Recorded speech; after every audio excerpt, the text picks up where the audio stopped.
One of the things we as fundamentalists and even traditional LDS folks fight against all the time is stereotypes. Some of the worst stereotypes are reserved for women who are fundamentalist or traditional LDS. You hear the same accusations all the time. They all must wear prairie dresses. They must be so beaten down and oppressed. They must not be educated if they choose to live this way. And the list goes on and on. Well, I think those who hold and perpetuate those stereotypes are about to have some serious pushback. On this episode, I have 5 women on from various backgrounds in Mormon fundamentalism to talk about their experiences as women within fundamentalism. They are Ann Hatch, Andrea Jessop, Charlotte Erickson, Melissa Erickson, and Teresa. At the end of this conversation, I think those stereotypes will be shattered. So buckle up as I go to Relief Society on this episode of the Mormon Renegade Podcast. So I want to take just a few moments here and just say thank you for listening. I can never tell you how much it means to me that you spend your time here with me. Now, on top of that, last year I received donations that helped me upgrade the audio, equipment, and software. This year I want to do the same thing for video. Now, if you want to help out and make a donation, you can do that by going to mormonrenegade.com and making a donation there. Also, check out the Mormon Renegade supply store at mormonrenegade.com and pick up some merch. Now, if you can't do any of those, I completely understand. It's not like it's been a banner year necessarily for our finances. So maybe just keep the podcast in your prayers. Finally, as I've started to do more video, there's a YouTube channel up for the podcast. But just between you and me, I ain't going to be there very long because I have a feeling I'm going to get kicked off. So to stay one step ahead of that, I've made a channel on Rumble. So head on over to Rumble, look up the Mormon Renegade podcast channel there, and crush that like and subscribe button. Thank you. I have been very careful on this podcast to only advertise for items that I feel will add value and purpose in your life. That said, I've discovered a book that I really believe should be in every Mormon's library. The book is called Beneath Sheep's Clothing. In this book, the author, Julie Beeling, breaks down the communist infiltration into our schools, institutions, and perhaps even most distressing, our churches. The book backs up its claims with well-cited sources so you can go do the research yourself. This book will allow you to see the communist tactics and gives you the tools on how to combat this insidious movement in America. Julie is right now trying to raise money to make the book into a documentary, and I can't recommend donating to this cause strongly enough. So head over to mormonrenegade.com and you can find the link to buy the book and donate to the documentary in this episode page, or scroll down to the very bottom of the landing page at mormonrenegade.com to find a link to buy the book.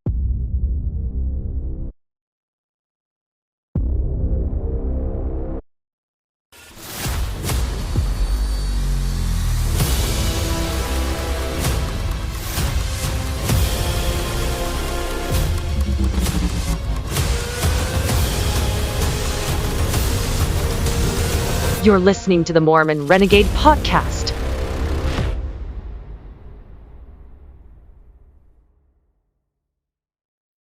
I've received a couple different emails. I shouldn't say a couple, quite a few emails over the last 6 months asking to hear more from the sisters.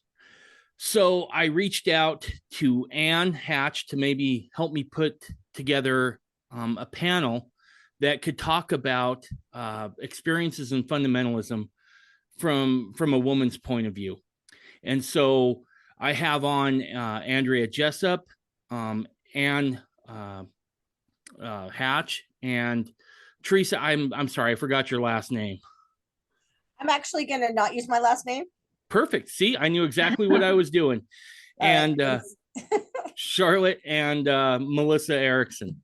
So, ladies, thank you for being here. It's good to be here. Yeah. So, see you all. Real quick, I just want to do a quick introduction. A quick introduction with everybody, and we'll go ahead and we'll start with Ann. All right. Hi, I'm Ann Hatch, and I was raised in the LDS Church, 5th generation LDS, where my family joined in like the Kirtland era of the LDS Church. My hobbies include teaching the gospel, doing genealogy work. I teach a genealogy class from time to time, gardening, and spending time with my family. I do have a degree in information technology, and I work in that line of work, and I'm very lucky to be able to do that. I've served in many capacities in the LDS Church and in Christ Church, the branch, and I currently live in Nevada with my family. It's awesome. Teresa? My name's Teresa. So I was not raised LDS. I actually joined the LDS Church when I was 14 years old. I got married in the LDS Temple when I was in 1991. So I was 19 when that took place. And then in 96 is when we joined fundamentalism, and then we joined Christ Church, the branch at that time. So definitely a ride, from 14 to 20 to 26, but it's been a good ride, and there's been a lot of good stuff along the way, and a lot of challenging things. I love genealogy. I've been interested in genealogy for a long time, and helped me get even more interested in it. I love cooking, and I love working with herbs and doing gardening. That's awesome. Thanks, Teresa. Andrea? So I'm Andrea Jessop. I was born into the LDS Church, but my father started studying fundamentalism when I was about 6 months old. And then he went on to join the AUB. We still continued going to church till I was 7, and then we stopped going, and we just completely went into the AUB. And so most of my youth was spent in the AUB, but I also had a lot of experience going to the LDS Church to just look at the differences and see what it was, and choose for myself what I wanted to do. And so fast forward years later, and we are no longer part of the AUB. We are independent, but still believe fully in the gospel and in the teachings of the prophets. So Awesome. Thanks, Andrea. Charlotte? All right. So I'm Charlotte Erickson. I've been married to Joshua for 20 years, and I have 5 children with him. And can I say about you? Yeah. This is Melissa. She'll have her own intro too, but she has 2 children too, but we count all 7 children as ours. All 3 of us were raised in the LDS Church, and it's an interesting question. How did I convert to fundamentalism? Because really the plural marriage came first before the fundamentalism. So I was just going about my normal life, and God just told me very clearly that Melissa was going to marry my husband. And it's its own story that actually Joshua has told his side of the story on this podcast several episodes ago. But obviously the church kicked us out, and here we are. But so our religious journey has been a long one, I think an interesting one, because we were all faithful in the LDS Church, and then we convinced Melissa to marry us, and we had our own version of fundamentalism going on, and then together we've kind of evolved. So it doesn't look so much like a Brigham Young fundamentalism, but more like Abraham, Isaac, and Jacob, I guess. So that's what kind of Melissa's going to. Awesome. Yeah, so I did want to mention that although I was raised in the LDS Church, my parents were converts from Catholicism, both of them. My grandparents on my father's side joined the church when he was a teenager, and then my mother joined when she was 19. So I got all the Catholic and the LDS skills all mixed together. And then Joshua and Charlotte were both multiple generation LDS with, pioneer heritage. And so I was the only one not descended from polygamists. So I find that always so amusing. But like she said, I have 2 little boys with Joshua. I have 3 older children that are grown and gone. And our religious journey has been very interesting. Like she said, the plural marriage did come first. I was sure that I was convinced by them, but no, I received my own absolute witness that I'm supposed to be married to Joshua. And it's been interesting as we've gone through this journey, because we've held to some truths that we believe, and those are that God doesn't change. He's the same yesterday, today, and forever, and that the rules are still the same, and that Christ lived that flawlessly. He lived Torah flawlessly. And so in our world, to do what Christ did, we follow the commandments that were given at that time, as well as the enduring ones with the feasts that are commanded to be done forever. And so we have our own project we're working on, which is called the Zarahemla Foundation. It's not a church, it's a gathering of people who want to learn more about the feasts, about keeping Torah, and how the scriptures really do all match up. And it's really been very amazing. I've read the Book of Mormon with different eyes. I read through the filter of correlation as a child, and then in seminary and institute. And then I had a waking post 2012 and realized that I was a Gentile. And now I'm reading it again as someone who's of the house of Israel through a Hebraic lens. And it's been very, very sobering and very joyous at the same time. That's awesome. As I've had the chance to talk to Joshua, I find his depth of knowledge just to be amazing. So I'm so thankful that there's folks out there like that who keep those traditions alive, because it does show some types and shadows there. So let me start here. The bulk of the panel here has converted from the LDS Church. And the one thing about Mormonism, and it doesn't really matter what branch of Mormonism, we're a very social people. We're a people that like to talk with others. We like those gatherings. And so in coming out of the mainstream LDS Church, for those who had to make that change, and Andrea Jessop, I got some questions for you later, since you were raised in fundamentalism for sure. But real quick, what were some of the hardships of coming out of the LDS Church? I mean, because it's not just where you go on Sundays. It really is kind of who you are 6 days a week plus Sunday. So what was that like? What were some of the challenges? And feel free, anybody, to answer, and we can just kind of take turns here going around. I'll jump in. Okay. And then Teresa will go next, because we both were like, oh, at the same time. So, for me growing up, I mean, I didn't grow up in Utah. I grew up in Idaho, but very LDS rich, part of Idaho.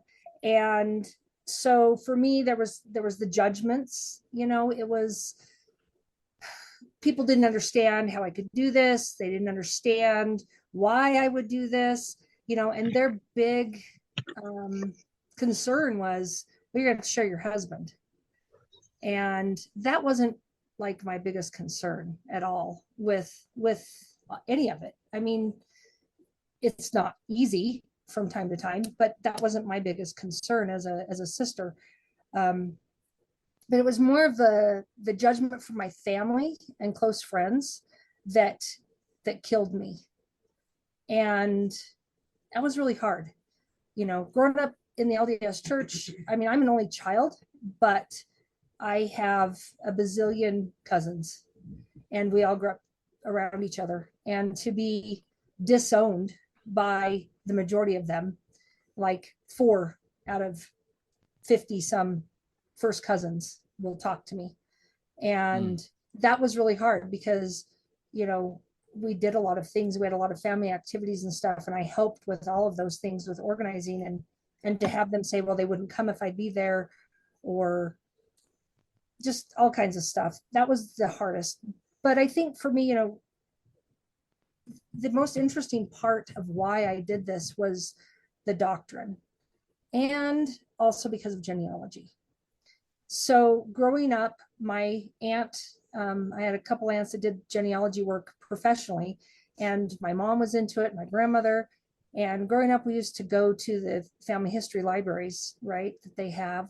And I learned how to write because my grandmother would read the microfiche and she'd tell me what I was writing down and filling out the papers. And then we started sharing stories in family home evening of our ancestors. And when we heard the testimonies of my great great grandparents and why they were living it and why they chose Mormonism, why they came to America in some cases, always set with me very deeply. And I knew from a very young age, and I actually even announced it once in our family home evening, that I would probably be living this one day. And, the answer is, of course, we all will, in the millennium when Christ Right. returns. And I was like, no, I don't know. I think it's going to happen before that. And here I am, with all the doctrines of fundamentalism, and Teresa and I have talked about this, but plural marriage is only one aspect of Little. many things. Yeah, very little. It's little, really. It is. It's big, but it's little. You guys know what I'm talking about. Yeah. You know? But the best one for me, my favorite, is knowing who my Heavenly Father is, knowing that I have a Heavenly Mother, and being able to talk about her and to feel a connection. And I love the Adam God doctrine the most out of all of them. And I think that wasn't, to me, the doctrine wasn't the hardship at all. It was the losing of my family that said we'd always be together until we weren't. So has any of your family came back around now, and since, given this, a little bit of time and that sort of thing? Some of them, but not all. And I have an aunt and her family very strongly against anything, in fundamentalism. And they're very, I guess, staunch Mormons, you would say. And, my one aunt, she did come to my mother's funeral, but after talking with another cousin, I said, he says, well, is Martha, I shouldn't have said her name, sorry, but is she going to be around? Is she going to be invited? And I said, well, why wouldn't she come? Because in my mind, why wouldn't she come? She's family. And so he talked to his sister and she called me and she said, here's her phone number. Why don't you call her and personally invite her? Otherwise, she probably won't come. And so that was hard. But I called her and I said, I want you to come. And that was the first time I talked to her in years. I mean, probably 15 to 17 years. And she came and, she gave me a hug. We were a little distant, but I think it kind of opened up something because she actually talked to me since then, or it was, after that one time before she passed away. And it was a good conversation, but I still have some cousins that they'll come to events, but they're not going to walk up and give me a hug and we're not going to talk about old times or anything. Right. Awesome. Teresa, how about you? So I'm going to back up just real quick. So I was raised in a foster family from 15 on. Okay. So I was joined the LDS church in 14, 15, went into the system. My foster parents were my Sunday school teacher and those who were raised in the LDS church and know my MyMaids teacher. Okay. So my MyMaids teacher and my Sunday school teacher, they took me in, they got their license and took me in as their foster child. And I lived with them. And so if I talk about my parents, those are my parents that I talk about. Okay. Now jump ahead when, we decided to join fundamentalism. I lost them too. And that was tough. That was really hard because at 15, I lost an entire family. And then at 26, I felt like I lost an entire family again. Now, my foster dad, he has come around and we are a lot closer now. So that's good. But my friends, it was real interesting at the time because I guess at the time I never realized how judging people could be. I mean, I knew people could be judging, but I mean, they throw a lot of, they think they know what they don't know. And that's what it comes down to. You know, it was, oh, so he's going to get another wife. And I'm like, well, you know, I guess maybe someday, you know, that wasn't why we came into it. That's obviously the first thing that everybody, and I say everybody loosely, but the majority of the world will jump into fundamentalism. Oh, plural marriage, or the world knows it as polygamy. Right. You know, I like to call it plural celestial marriage myself. In regards to the doctrine, it was interesting because in my foster family, in my foster dad, I remember one day I went to church and I was really upset. I came home from church. I didn't take the sacrament that day. I was really upset. And he comes home and he says, why didn't you take the sacrament? And I said, because I know what those boys were doing last night. I'm not taking the sacrament. And he was like, okay, well, you know, and so he has a big talk with me about everything will be made right on the other side and da da da da da and on. But then all of a sudden that conversation went into it. This is almost exactly what he said. I can remember it like we're sitting at the table today. It's just like, you know, the LDS church, they don't like to talk about Adam being God. But, you know, if you look at the scriptures, you know, Adam is God. Da, da, da. And I'm looking at him like, okay. And then years later, we're learning the Adam God doctrine and that the LDS church doesn't teach it. And I'm like, sure, of course they do. You know, and no, they didn't. But obviously, you know, people were still believing it. They just decided not to talk about it because it would get them in trouble with the LDS church. You know, so and then, well, before we joined Christ Church, the branch, we had a close friend of ours from out in the Colorado City area. He's in the Centennial area. He worked with my husband at the time. He worked with him, and he rented a room from us.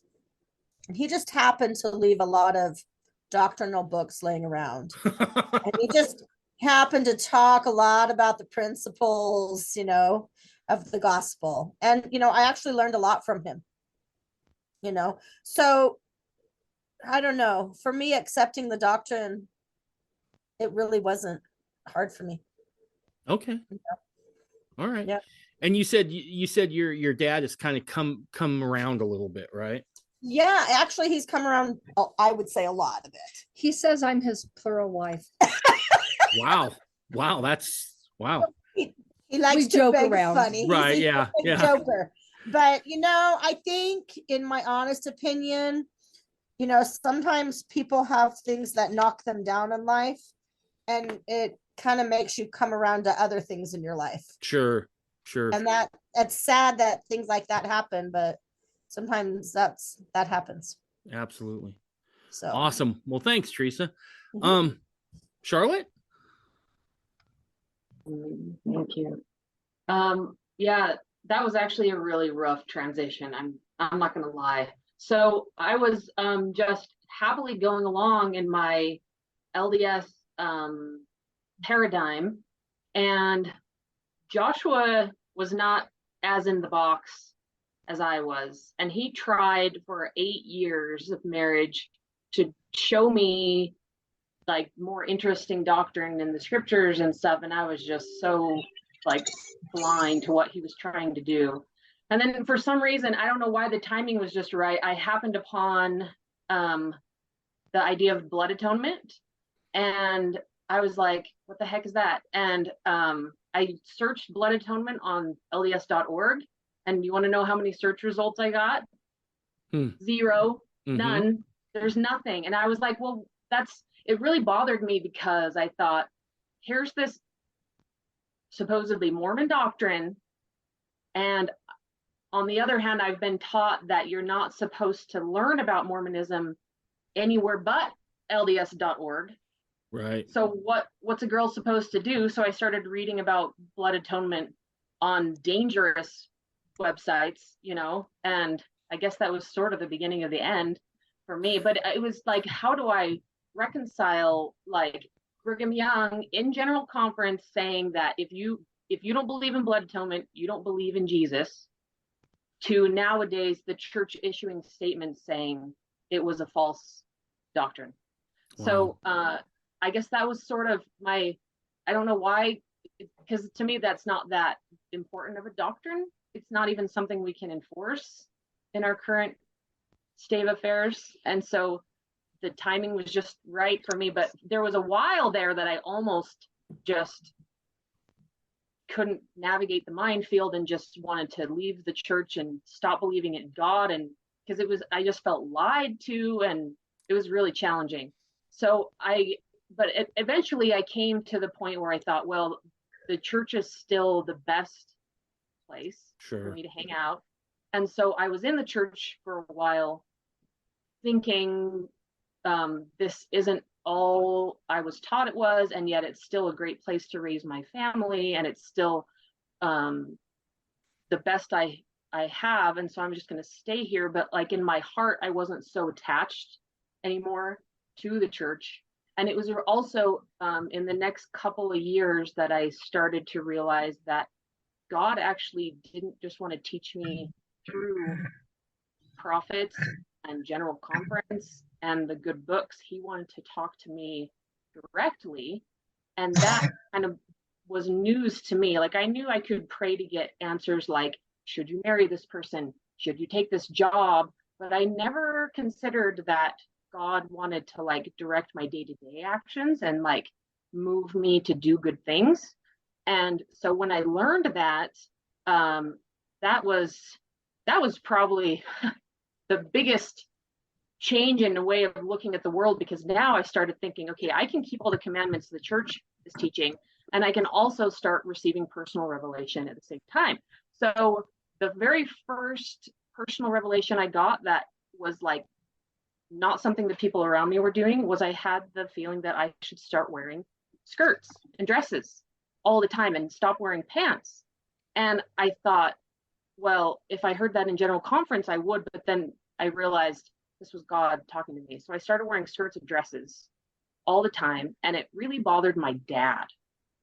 He noticed, I never even told him, he just noticed that I'd stopped wearing pants, and he said, why do you only wear skirts? And I said, because I feel like that's what God's telling me to do, Dad. And I thought he would respect that, but it made him really nervous because over his life, he's seen people kind of slightly alter their course and they're not so in the box. And he's seen that they end up thinking for themselves too much. And so he said, if you start wearing only dresses, you're going to end up in southern Utah as a polygamist performing temple endowments in your living room. That's what he said. And he also tried to convince me to wear pants because he told me that the wives of the LDS apostles wear pants. And I said, okay, like, am I supposed to pattern myself after the wives of the apostles? Do you even know if they've had their calling and election made sure? Like, why am I copying them? So that was like really surprising. I felt like I'd cast pearls before swine, like sharing this personal spiritual experience and then having him just reject it. And so that was kind of the beginning of my religious parting from my dad. And then later when I became a polygamist, that was the beginning of a very rough, how many years with my parents? 5 years. It was really bad. He at first, when I told my parents that Melissa was my sister wife, and we'd been keeping it secret for some time. It wasn't like they were invited to the wedding or something. Okay, like it had already happened. And so I told them, and my parents were awesome in that very first conversation. My mom said, we didn't get to choose who you married. We didn't get to choose when you had children. We don't get to choose what you do with your family. It's only our job to accept it and love you. My dad in that initial conversation told me that he would love Melissa as a daughter. And then literally, I don't know what happened. He spent the night with the devil. The next day, he had typed up this letter for me, calling me to repentance, accusing Joshua of adultery. basically calling Melissa a whore and stuff. It was really, really bad. Wow. So we just, I guess I shouldn't go into too many details. It'll just make too long of a story. But I will say they've completely come around. My siblings' lives have all totally fallen apart, and so they look at us now and they're like, oh wow, like the majority of our grandchildren in this family, they're very religious. They have a beautiful family, very highly functional, doing great with the kids and everything. And so now it's like they can see that what we're doing is good for children and good for families. And my dad, so okay, I wanted to include this point, which is that it really bothered my dad to imagine that I was keeping a corrupted version of his religion. That was what bothered him, is because I told him I still believed in Mormonism, and that I was just taking the religion he'd given me and following God within it. And he couldn't wrap his mind around someone keeping such an ugly, in his mind, version of his religion. But the moment he realized, oh, she has a different religion than me, then he was totally fine with it. And so I don't know how he finally came to that realization, but that was good. So my parents is the most exciting. Like, they fully accept us. They come to many of our events, and yet they're still very LDS too. Like, they haven't changed their religion at all, but just our relationship with them has changed. That's probably the biggest difficult thing that has happened. I've of course lost friends and other family too, but I still like cross my fingers that my parents will someday like believe closer to what we believe, but we still have tons in common with them, and we just try to focus on our similarities and not our differences. Melissa, before I get to you, I want to point out a couple of things here. First off, I find what you said there, Charlotte, really inspiring, right? Because I think there's no guarantees that folks will come back around. All we can do is just hold to the convictions that we've been given, and then put the rest in the Lord's hands and let him work on people. Yeah. When it does work out, it's beautiful. The other thing I'd say is that sometimes we forget that when it comes to the LDS Church, we still have more in common than we have differences, right?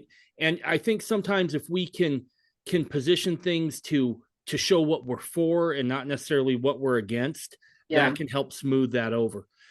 I have just one quick follow-up question for you, Charlotte, because I think this is very applicable. You said as you were going through this dark period, as you're going through this faith transition, kind of a crisis, you get to a point to where you're thinking about, well, maybe God doesn't exist. Did I understand that correctly? Yeah, I did go through atheist phase. And I find this very timely and kind of important, because I think a lot of folks are either going through this or they're about to go through this with all the upheaval in the LDS Church. And so people are going to be faced with this choice, because if you look at Mormons in general, they don't necessarily become Baptists, Methodists, or do anything Protestantism. And I think it's because the promises within Mormonism are so great that you're like, well, if I can't have that, why would I want to hang out on a cloud playing a harp all day, right? What was it that ultimately got you from that, as you're making that choice between, well, maybe God just doesn't exist at all, to, okay, now we're just going to go right after the full enchilada, right? We're not going to waste time with anything else. We're going for it. What was that? Yeah, that's a really good question. I'm actually glad you asked, because it was like I was a little too black and white, a little too scientific about things. And it was like, either God exists in the version that I think he should, or there is no God at all. And it was a lot of course thinking and honestly talking to Joshua that helped me to realize that, well, first of all, I realized that I was really unhappy. And to me, that was kind of the fruit of atheism, was like, I wasn't happier. I wasn't more productive. I wasn't serving my family better and being a better mom, any of those things. It was like, I was just depressed and angry, and, just letting things that I used to care about just fall apart and stuff. And so I was like, well, how how could I choose this over what I had before? Because what I had before was sort of a blind faith, and yet it led me to make good decisions with who to marry and what to do with myself, and what to teach my kids and stuff. And so I thought what I had before was better than what I'm doing right now. And I also studied like history, and there was one line, I don't think this was part of it, but since this had happened, I've heard Benjamin Schaeffer say, all theories are false, some theories are useful. And that kind of sums up what I'm going to try to describe now, which is the realization that we have choice when it comes to what we believe. Belief and testimony isn't something that happens only to you, although it can. You can have an experience where it totally changes what you believe, and you had no control over that. But on a day-to-day level, you can choose to believe something, even if you can't intellectually defend it or explain it to someone else. And I realized that believing in God, number one, and number two, what that looked like, which for me is Mormonism, is a much better way to live life than just being an angry atheist. So there was one like 3 o'clock in the morning conversation with my good husband where I was just like desperate on this precipice, and I finally had this major like lightning bolt moment where I said, wait, so you're saying that I can choose to believe in Mormonism? It's not that I have to wait for God to come bear witness of it to me somehow. And Joshua said, yeah, that's what I'm saying. And it just shocked my system because I never thought of belief as a choice before. And so then I thought, well, choosing to believe in the best I have, and I think Mormonism does have problems. And so I guess that was where I was getting kind of hung up, but it was like, it's still the best. So it's like, if you look at scientific theories, you know, Christopher Columbus believed that the earth was round. And there were astronomers that came later that taught that the earth revolves around the sun. And none of that is the complete picture, which is that not only is the earth round, not only does it revolve around the sun, but the sun isn't even the center of the universe. The sun is just a star in the middle of a galaxy in some far-flung corner of the universe. But you don't have to have the complete picture to have something useful, which is that the earth is round where before we thought it was flat. So I feel like Mormonism, it may be the exact version that I believe doesn't have every single detail about every single truth that there is, but it's way more useful than believing that the earth is flat, which is what the atheists metaphorically believe. So to me, my version of Mormonism is the most useful religion that I can find, and I'm open to further light and knowledge, but I'm way happier now than when I went through my atheist phase, and I'm much just a better person to be around and stuff, I'm sure. So I guess that's what it comes down to, is that you can choose to believe the thing that's most useful, even if it's not the complete truth. I got you.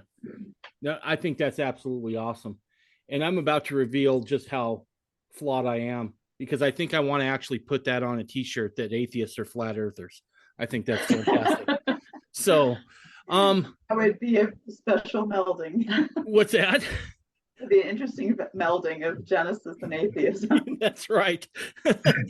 So how about you, Melissa?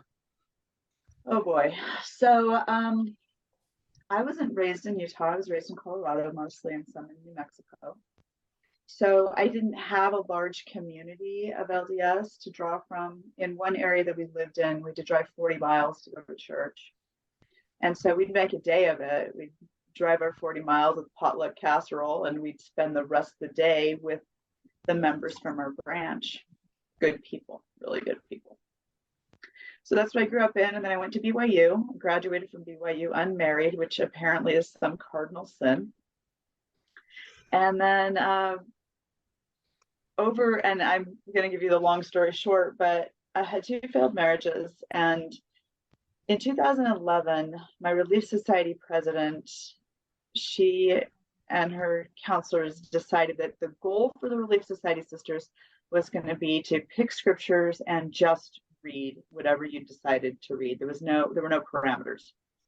And so we got handed this little card and we were to write down what we were going to read. And I was just going to get through them all. And I hadn't done that in a really long time, because every time that I started to read the scriptures, it was like this warning bell would go off in my head, because I couldn't match up what I was reading in the Word and what was being taught to me from the pulpit.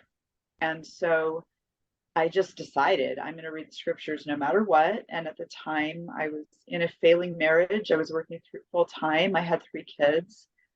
The only time I could come up with to read scriptures was when I milked the cow in the morning and on my 45-minute commute to work and back 3 days a week.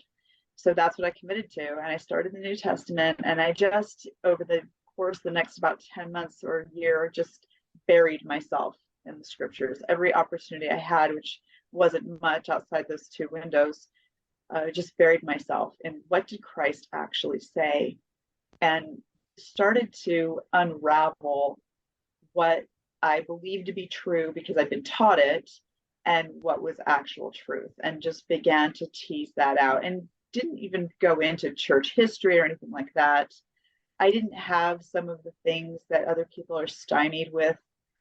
I know that one generation was never taught about plural marriage or the priesthood ban, and so that was a big shocker after they defended, they've been confronted with the truth, defended the church in the falsehood, and then came back to the truth. I was taught from a young age these things, because correlation began the year I was born. And so there were still a lot of older people in the church who had good memories of being taught things that weren't correlated, being taught church history. And so when these, things that are very terrifying and horrible to people pop up, that just hadn't affected me at all. And so the way I like to describe when someone who hasn't been taught these things, or it's been actively avoided, like the church educational system was notorious in hiding these things.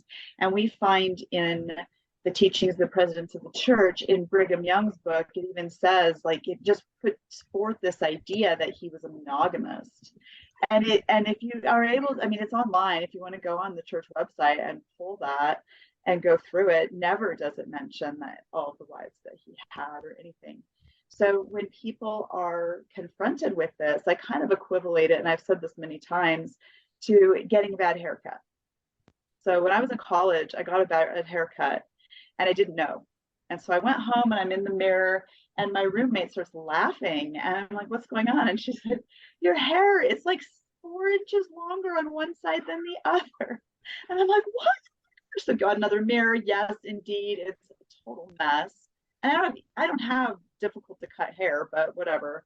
So I went back to the person who cut my hair and I said, I need my money back. Like, I just need my money back. And she's like, well, I can't give you your money back, but I can fix your hair. And I'm like, you just butchered my hair. There's no way I'm going back to you to fix this. And I ended up leaving with no money and no haircut because she wouldn't budge and I wouldn't budge. And so that's what I think really happens to people, that they're confronted with this truth in history and they have been lied to. Okay, that's real. They've been lied to, or I'll be really generous, it's been concealed from them. And they have gone so far as to defend the concealment, not knowing it's been concealed. And then the church kind of did a backpedal. It's like, oh, well, we'll put these items back on the website, and then we can explain it all away. Why, and there's never an accounting. There's never an accounting for all the decision making that took place to keep that out of common knowledge. And at the same time, we as members only have ourselves to blame for not digging these things out. The history is there. The scriptures are there. And personally, I was lazy for a lot of years in not searching out in the scriptures and in history the truths. And oh gosh, the truths are great. and interesting and terrifying. And there's a huge paradigm shift that takes place. But, you know, I just want the truth. And I told the Lord that at one point, like, I just want the truth. I'm driving in my car, like really upset. I want the truth. And I was told, you can't handle the truth. Did it sound like Jack Nicholson? Tell me it sounded like Jack Nicholson. It didn't sound like Jack Nicholson, but that's the impression that I got. You can't handle the truth, right? And I was like, and I kept persisting. I was like, well, why? Why won't you give me the truth? And I get told, well, you're too little. Like that exact phrasing, you're too little. And I'm not one to back down. And everybody that knows me knows I'm the person who's always trying to find the way around.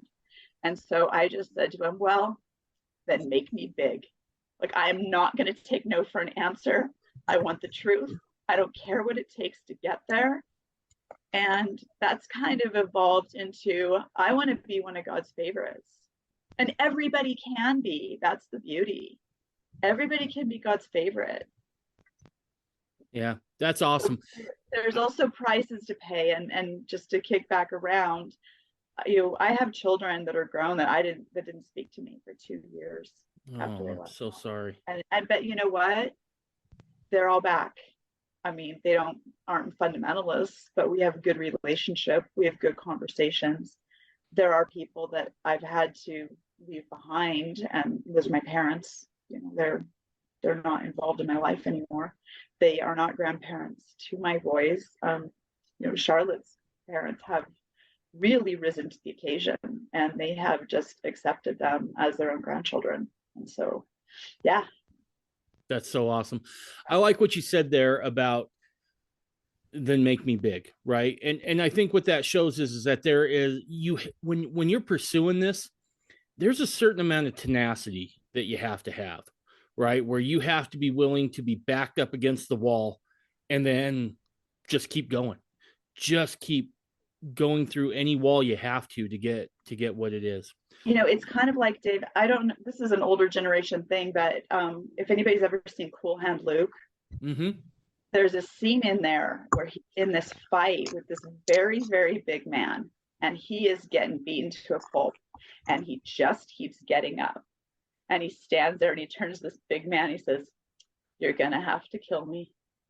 Right. And everything just stops because they know that he will never, there's no quit in him. Right. I couldn't agree more. I think we have to have that same tenacity when we go down this road, and understand there's going to be bumps along the way and setbacks and all the stuff that goes with it. But yeah, tenacity is huge in this. Thank you for sharing that. I know those are sensitive things, and I take for granted that sometimes, because I have a little bit different. I mean, my mom was a full-fledged hippie, right? My old man passed away when I was 13. So I didn't have any of those things to lose. And it's something I continually have to check myself with and understand, you know, you didn't have those same you didn't have much to lose in doing that. And I understand that was pretty sensitive stuff. So I appreciate everyone sharing there. Andrea. Andrea. Oh, go ahead. What were you gonna say? I thought you were gonna skip Andrea. No. Go on. Yeah. Nope. Andrea, real quick, you were pretty much raised in fundamentalism.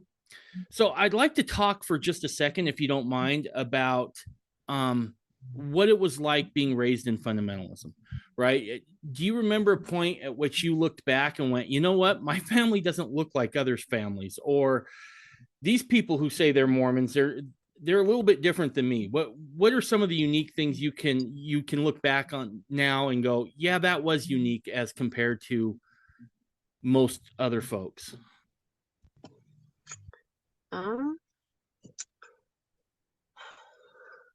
Gosh, that's kind of a hard question for me. I apologize. I don't feel like we were super unique. Okay. But we did experience some interesting things within the AUB. My father was interested in what they called the United Effort, which was not quite a united order, but they were more of like a group of men that wanted to talk about the gospel a lot. And, you know, I was too young to understand everything that was going on. But they did a lot of meetings together, just discussing the deeper doctrines of the gospel. And part of the thing that I did experience was when my parents were transitioning from the church to the AUB, was that my mother had a really hard time. She didn't let her family know. And so she would tell us to not say anything, or to not to talk about it around them. So I think I grew up a little bit scared about what people would think when I was growing up. So, I'm not sure exactly. No, I think no. I think you hit on something that is really important to understand, and that is, as fundamentalists, there are societal scars there, right? I mean, we look back at like the Short Creek raids, those sorts of things, and those leave a deep scar. And what your parents' generation had to do within fundamentalism just to preserve the truth, I think, needs to be commended greatly. Because I'm what I'm doing here right now, what we're all doing here right now, is kind of an outgrowth. We're standing on their shoulders a little bit, right? They kept it alive so those things could be passed on, and we've now entered in a time, both for better and for worse, right? Where anything goes, so to speak. But this allows us now to have these conversations. Also, I think what you said about, having to be a little quiet about it, I think that's a very unique perspective that a lot of kids aren't raised with. And I think that deserves to be recognized and valued for what it is. Yeah. So. I think I lost you a little bit there. Our internet's not the greatest. So. I was just saying that what you'd said about having to hide a little bit, I think that's a very, very unique perspective, because there's some societal scars there as far as fundamentalism because of the Short Creek raids and whatnot. But yeah, within the AUB, it was definitely something that they were afraid of, was letting people, just anyone, know who they were.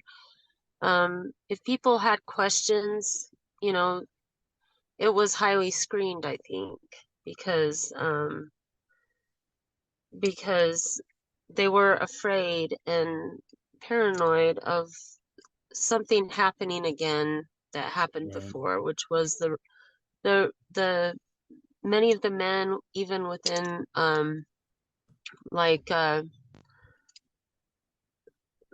many of the men, they went to prison for the principle. And I know that there were a lot of women, especially within the AUB, the older women, who remembered. And so yeah, I guess it was just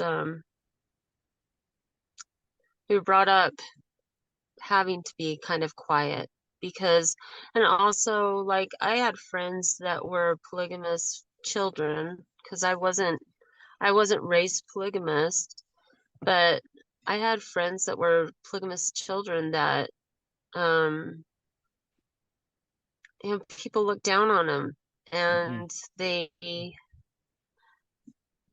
treated them badly. And so there was actually a lot of things like that, especially, I would say, especially in the 70s, 80s, where I grew up, Gotcha.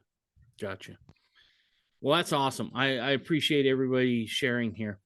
So, Dave, I want to bring that up a little bit as far as, the fear. Our family hasn't really been touched by that very much. When I joined the family, it was a felony. And then with the Brown, Utah case that went before, it became illegal for a period of time. And so about 9 months, I guess it was about 6 months after I joined the family, and then about 9 months after I joined the family, my parents decided that they weren't going to bring my kids home from spring break. And so it was this window, where it was illegal. And so when they called the police on me and when they called DCFS, nothing was done. But and I had already been dealing with DCFS because I have this ex-husband who used to call on the regular. So when the police showed up at my door, I was like, yay, come on in. Do you want a snack? But I didn't have that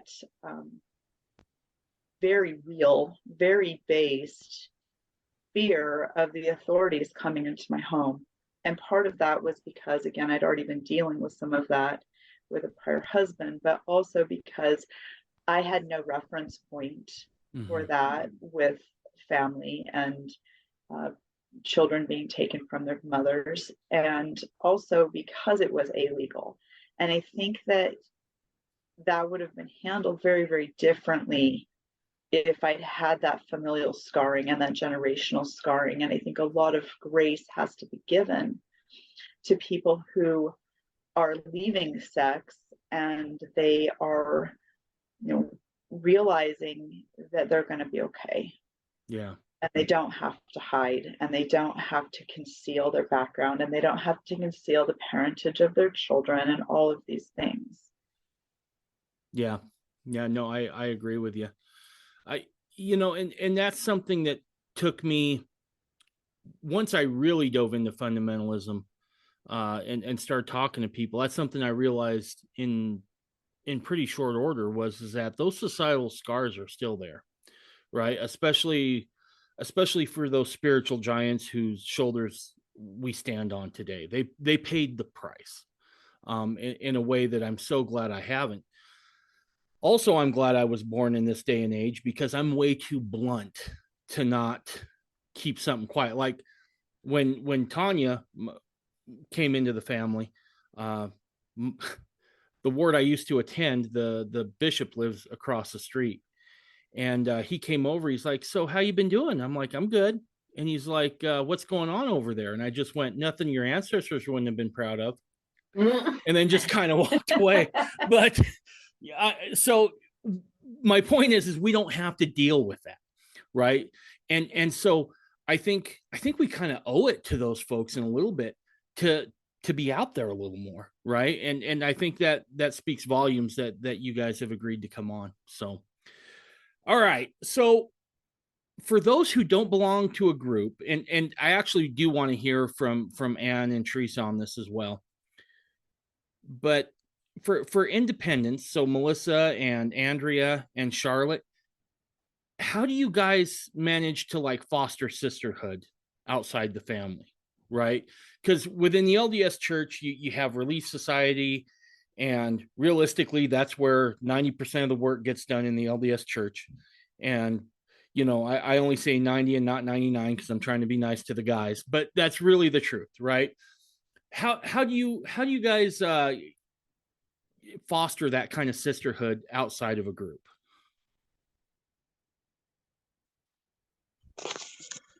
Well, on Facebook, I admin for the Mormon fundamentalism. What is it? The Mormon Fundamentalist Relief Society. Okay. And then I also admin for the Mormon Fundamentalist Relief Society Fellowship Hall. And those are more specific to like-minded women. And then I also have I'm an admin for the principle and education, which is basically for women who have questions more about the principle and, polygamy. And I find that a lot of them still are interested in the religious aspect, but they're just fascinated by Browns in a lot of ways because that's like the big news especially in these days. And then I also have friendships with women that are like-minded. Some people in Missouri that I have association with, and it has been lonely where I am. It's been very lonely. So I have missed having that weekly thing sometimes, but at the same time I also know that I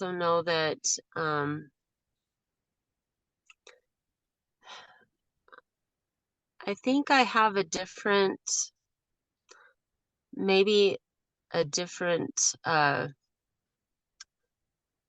trying to think of the word. I think Heavenly Father has something for me, and I'm not sure what, but I haven't felt to go back to any group or join any group since then. I've been very blessed in the blessings that I have received, and I know I have my own mission, so That's awesome. Charlotte and Melissa, do you guys want to take a stab at that too? Okay.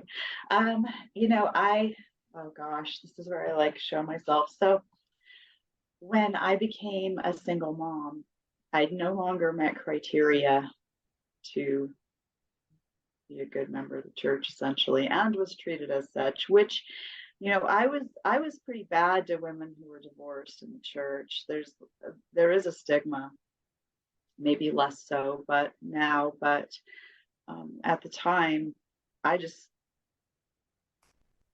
kind of kept my mouth shut and my head down, because what could I possibly contribute as someone who had a failed marriage? So I was single for 8.5 years, and then I married someone who was less active. And so my kids, and we just weren't really acceptable or accepted, which was fine. I mean, I just had less skin in the game. And then I also am a nurse, and so I worked every other weekend. So I took some heat for that until someone had a grandchild get born on my unit. So then suddenly it was, oh, we're so glad you're at work on Sunday. So for me, it's been a loss to some degree as far as, the niceties and the neighbors being in a group. But, we have a fellowship that runs about twice a month. And then we also, keep the feast. And so we kind of try to bring people to us more than anything. And then otherwise it's Facebook and Marco Polo. And what are you doing other than our stuff Well, fellowship brings a lot of people to our house. We have fellowship every other Sunday, and we have monthly and annual events as well. And so the phase I'm in right now is I've got all these kids needing me, and they need a social life too. So I focus on the whole family stuff. And so we'll have fellowship and whole families come to that. And I'm excited when there are children that come that are my kids' age, so they have someone to hang out with. And then after our meetings, we have a potluck and people stay sometimes for hours. And so that's, I guess, when I get my fill of like talking to other women and stuff. But I also have a few friends, and my mom that I talk to on the phone or on Marco Polo to socialize that way. So maybe in another phase, I'll want to do something else. A few years ago, actually, Melissa and I started a group called Utah United Sister Wives. We started that on Facebook. The purpose of that was to get together women who were currently sister wives or past or future, like people who were interested in practicing for marriage, to hang out. And so we used to host monthly events. I think that it was just for the women. I think maybe we had one whole family event, but usually it was just the women.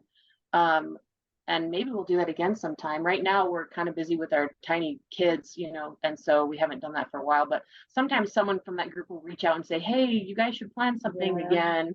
So I don't know, maybe we should, but we try to focus on the fellowship, I guess, with like whole family stuff. And nobody's really felt moved upon to do something just for the women. Right. And I'm old and I have tiny kids, so the sleep, it's so needed. I got you. I understand that. And Teresa, what does Relief Society look like in the branch? So Anne wanted me to start with this one, so Okay. I'll start on this one. So we have meetings every Sunday. Of course, there's an array of meetings that range from something spiritual to something that you might be learning. But Well, explain that. well, okay. For example, a few years back, I talked about how I love herbs and I really get into herbs and everything like that. I put together books that were called Natural Home Remedies. And so I would talk about, I put together a whole section on colds and flus. I put together a whole section on stomach flus. I put a whole section together on yeast and fungus and just all these different problems that you could come up with and hope and try to treat them yourself without having to go to a doctor if you weren't able to go to a doctor. So we wanted to be able to have these things on hand. Because I can't tell you, before I did that, okay, even since I've done that, I get calls all the time. Hey, I got this going on. I got this, and this. People, I get a lot of personal information from people.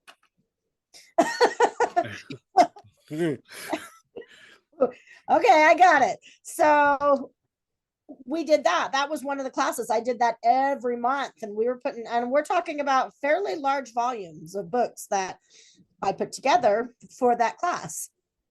So again, they have other things too that other people do. So sometimes they do different nightly things, other days of the week, and Anne's going to talk about that. Saturdays, Charlotte and Melissa have been here, so they'll know. We do work parties, and you've been here. Yep. So we do work parties every Saturday. And so every Saturday, work party consists of, for the most part, men and women. Sometimes they're combined. Sometimes the women will help the men. Sometimes the men will help the women, especially during gardening season. It's definitely mixed up there, and we still have a variety of people. Today's Saturday. I've been over here at our church building since 6:45 this morning. I made breakfast for everybody, which probably was about at least 60 people. Wow. That came to the work party. And so we had breakfast, and then immediately following the work party, we all break up into what our different, things are. The men went to what they were doing. I run the women's side of it. So I get everybody lined up on the women's side of it and what they're doing. So today we were making French bread today. So we made French bread. We'll have a couple of other girls that'll come in and get lunch ready. So that lunch is ready and we can eat it there during that time. And let's see, there was about 4 of us. We were getting stuff ready for the freeze dryers, getting them all clean, get things loaded into going to that. Sometimes we're running dehydrators, canning. Sometimes we're working greenhouses, a variety of things that we do as a Relief Society and as a whole church, So we have meeting on Sunday. We're together every Saturday. And Anne's going to talk about some of the other stuff that we do. Did I get everything? You did good. But what you're going to talk about now? So I have other things. See? So, we have, I was a Relief Society teacher here for years. I don't know, at least 10, maybe longer. And, our Relief Societies on Sundays, we have lessons. There's a spiritual lesson. There's a lesson on church history. There's lessons on things that are fun. Like, Teresa also did, we did teas.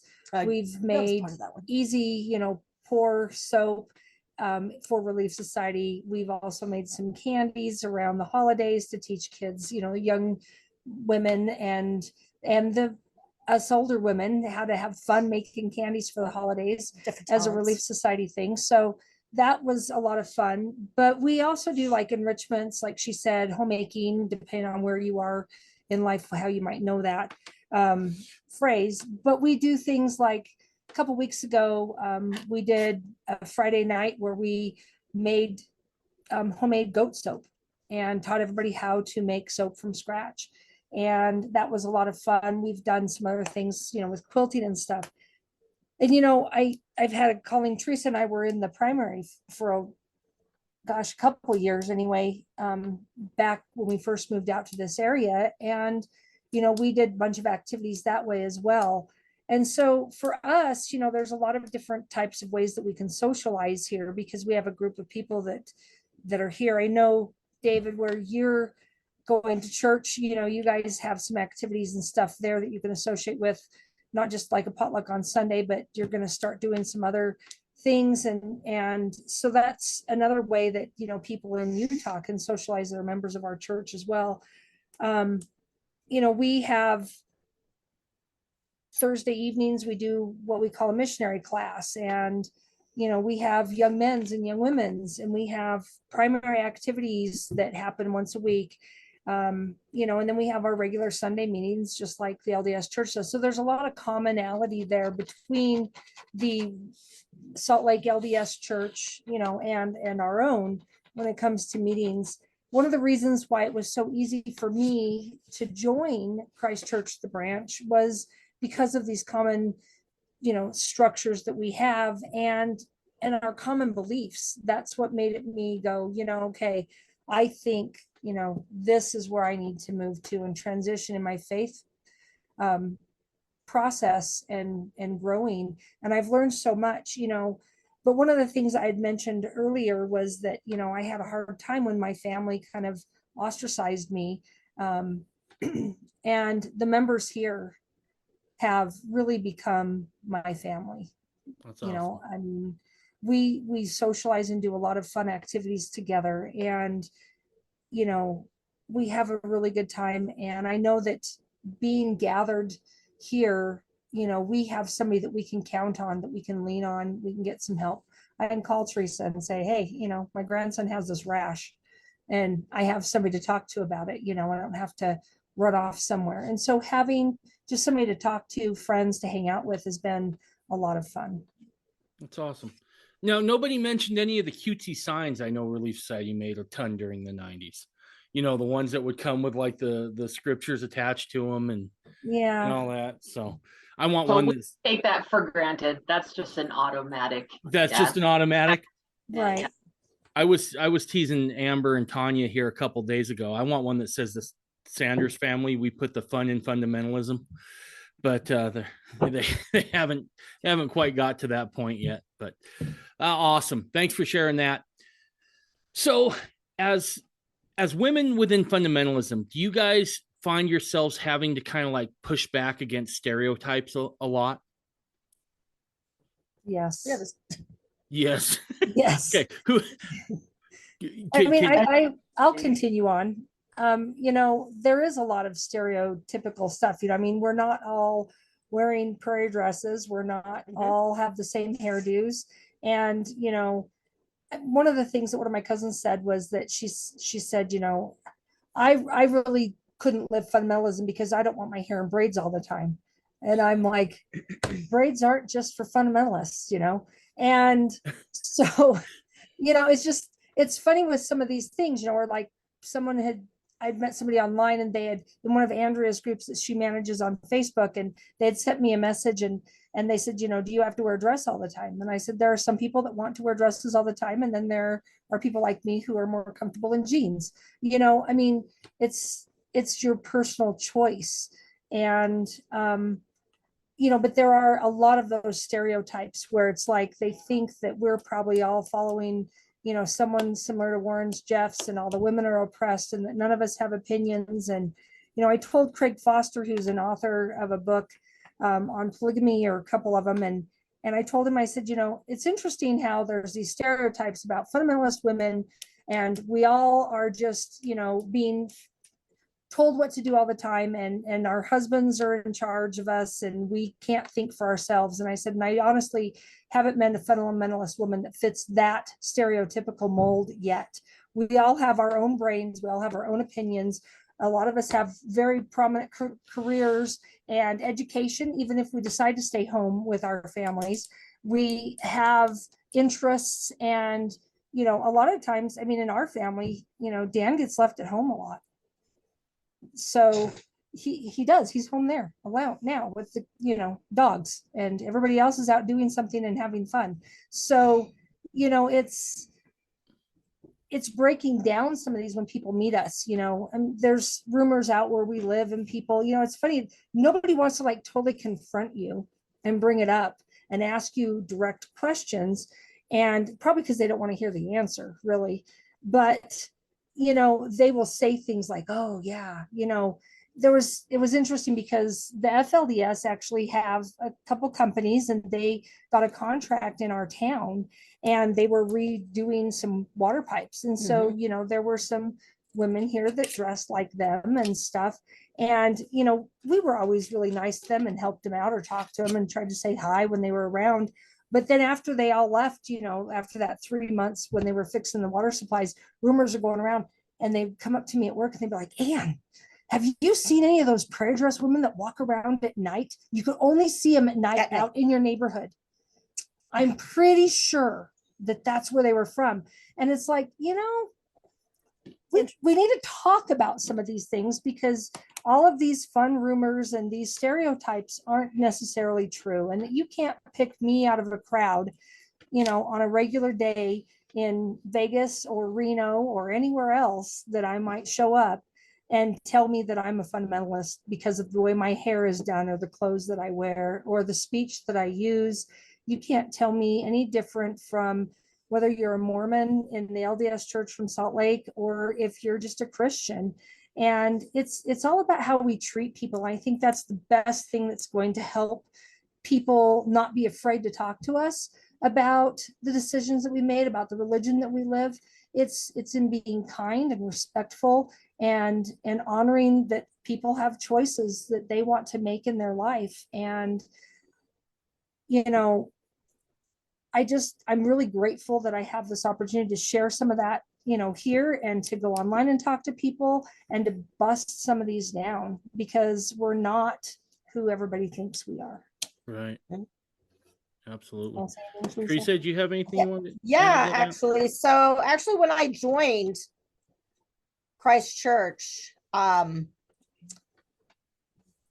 probably the biggest stereotype at the time was I was browbeaten. Of course, my husband had to browbeat me to join this religion, and I had to put a stop to that. I said, no, actually, I didn't browbeat him, but he by far didn't browbeat me. I remember one Sunday, we had been studying and going to church every Sunday. And one Sunday he was taking a nap, and I just couldn't go to sleep. And so finally I went down and I sat on the bed by him and kind of woke him up. And I said, I'm feeling like a fence sitter here. I'm feeling like we need to make a choice,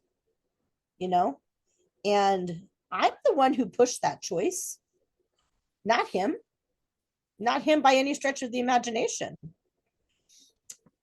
Fast forward how many years later, and I'm going to apologize now because I might cry. I'm no longer married. He's gone with what was my best friend. But they made that choice, and I chose not to go with them because I felt that the truth was here, and this was where I needed to be, and that they weren't following truth. So, but by the stereotypes that were given in the world, I wouldn't have even had that opportunity to make that choice to stay here. Right. But I did. And I'm here today. And another stereotype is that you have to be married. I'm not married still. He left in 2016, was our divorce. I still to this day am not married. And, I've spoken to the priesthood and I've told them I don't want to be bad by not getting married, but I'm damaged and I feel like I need to give me some time before I do that, and I am 100% in the right. And they said, absolutely, you need to fix yourself, Right. So again, Maybe not fix yourself, but just spend some time with you, but, right? right, you know what I mean? And I don't think fix Yeah. yourself. I mean, yeah, you need to work on you. Right. And but again, by the world standards, how many single women are you going to see in a fundamentalist group? Right. And that's accepted and given responsibility, and that can voice her own opinions and share her life. And I'm actually asked opinions from the members of the priesthood about many things. Right. And I feel like I have an opinion, and I feel like my opinion matters. It's awesome. Yeah. Thanks for sharing that, Teresa. I know that was kind of tough. Andrea, do you want to take a stab at this before we move on to Charlotte and Melissa again?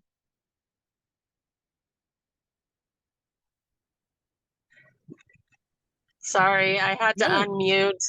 You're just fine. You're just fine. Don't sweat that a bit. Yeah, technical difficulties.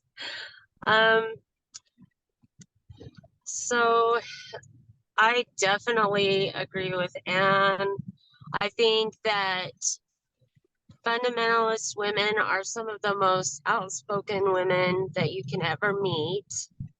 They have very strong opinions. They are extremely firm in their thoughts, generally speaking. I think that they usually have a lot of strong opinions about a lot of topics and a lot of principles of the gospel.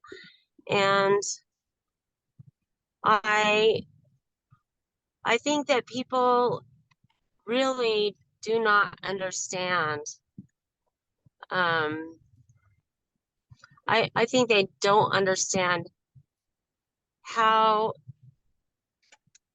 much study and time women put into learning about the gospel. I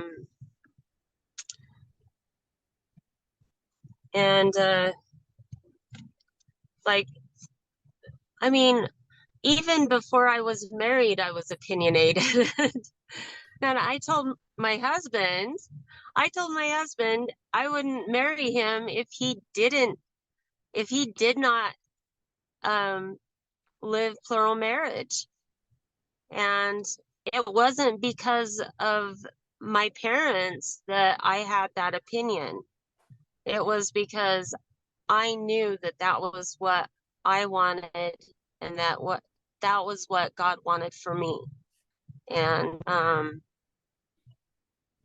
so I just feel like so many people really don't understand how much thought and time goes into what we believe. Right. No, I think that's a very valid point. I appreciate you sharing that because especially the part about plural marriage, right? Because I think there's this misconception of, well, you're born into it or you convert to it and you just have to submit, right? It's kind of the way it was. And the way you put that, I think, was beautiful, is that it was important to you. That principle was important to you, as I'm sure all the principles of the restored gospel are. So that was awesome. I appreciate that. Charlotte, Melissa? Yeah, there's some stereotypes that I like to buck against, I guess. One of them, though, actually, this is funny because I was very slow to reject this stereotype. This is actually about men, not women. But you guys all know the name Joe Darger, I bet. He's a somewhat famous polygamous man who has 3 wives, who lives in Salt Lake City area. And when I was already polygamous, and I heard about this guy who had 3 wives, and my gut reaction was, what a creep to have 3 wives. And then I had to like, why was that my initial reaction to that? Like, I don't know anything about him besides that. And what I realized, and actually wrote an essay about, put on my blog, is that it's actually the other way around. It's like, for 3 women who are independent, educated, smart, beautiful, and have choice in the matter, for 3 women to each individually choose him as a husband, of course, he's not going to be a creep. They're not going to choose a creep. For a man to sustain 3 marriages with women who have choice in the matter, which is all the fundamentalist women that I know, then it actually should be the other way around. I should hear that, and my initial reaction should be, wow, he must be a really good husband. Wow. He must be a really good guy for that many women to want to marry him and to stay married to him. So that is one stereotype that even I had to like fix in myself, is like, in like some situations there's no agency, I guess. Right. But for the people I hang out with, it's just the other way around. And I used to be shy about being a polygamist for that same reason, because I thought when someone finds out that I'm a plural wife, they're going to think certain things about me. And there was actually one instance I remember, the very first time I met, sorry, someone's knocking on the door. No, you're good. I don't know which little kid that is, but the first time I met someone and that had this experience, I'll just tell you. So we went to an event at what do you guys call the church that's like in Santaquin area, or Elk Ridge or whatever? The Peterson group has the branch. But sorry, like where the missionaries live. What's that building? Where the mission? In Spanish Fork? Yeah, like Spanish Fork area. Yeah. Do they have a name for it? I don't know if they have a name for it. Oh, well, the missionaries the mission house. Maybe the mission call it that. The mission house. We went to an event at the mission house. Oh, I'll call it that. And so there were a lot of like Peterson people and also independents there. And I introduced myself to a woman and pointed across the room and said, and that's my sister wife. And she was an only wife. And she said, oh, you have a sister wife? Oh, that's wonderful. I wish I had a sister wife. Oh, I hope someday I get to have a sister wife. And I was like, oh, yeah, I do have a sister wife. I should be like proud of that. And that was like a turning point for me to like go from being kind of shy and embarrassed about it to being like, and I have a sister wife. Like I like am a mature enough person that I can maintain like a relationship and share my husband and stuff. So that was like stuff I had to fix in my own brain about it.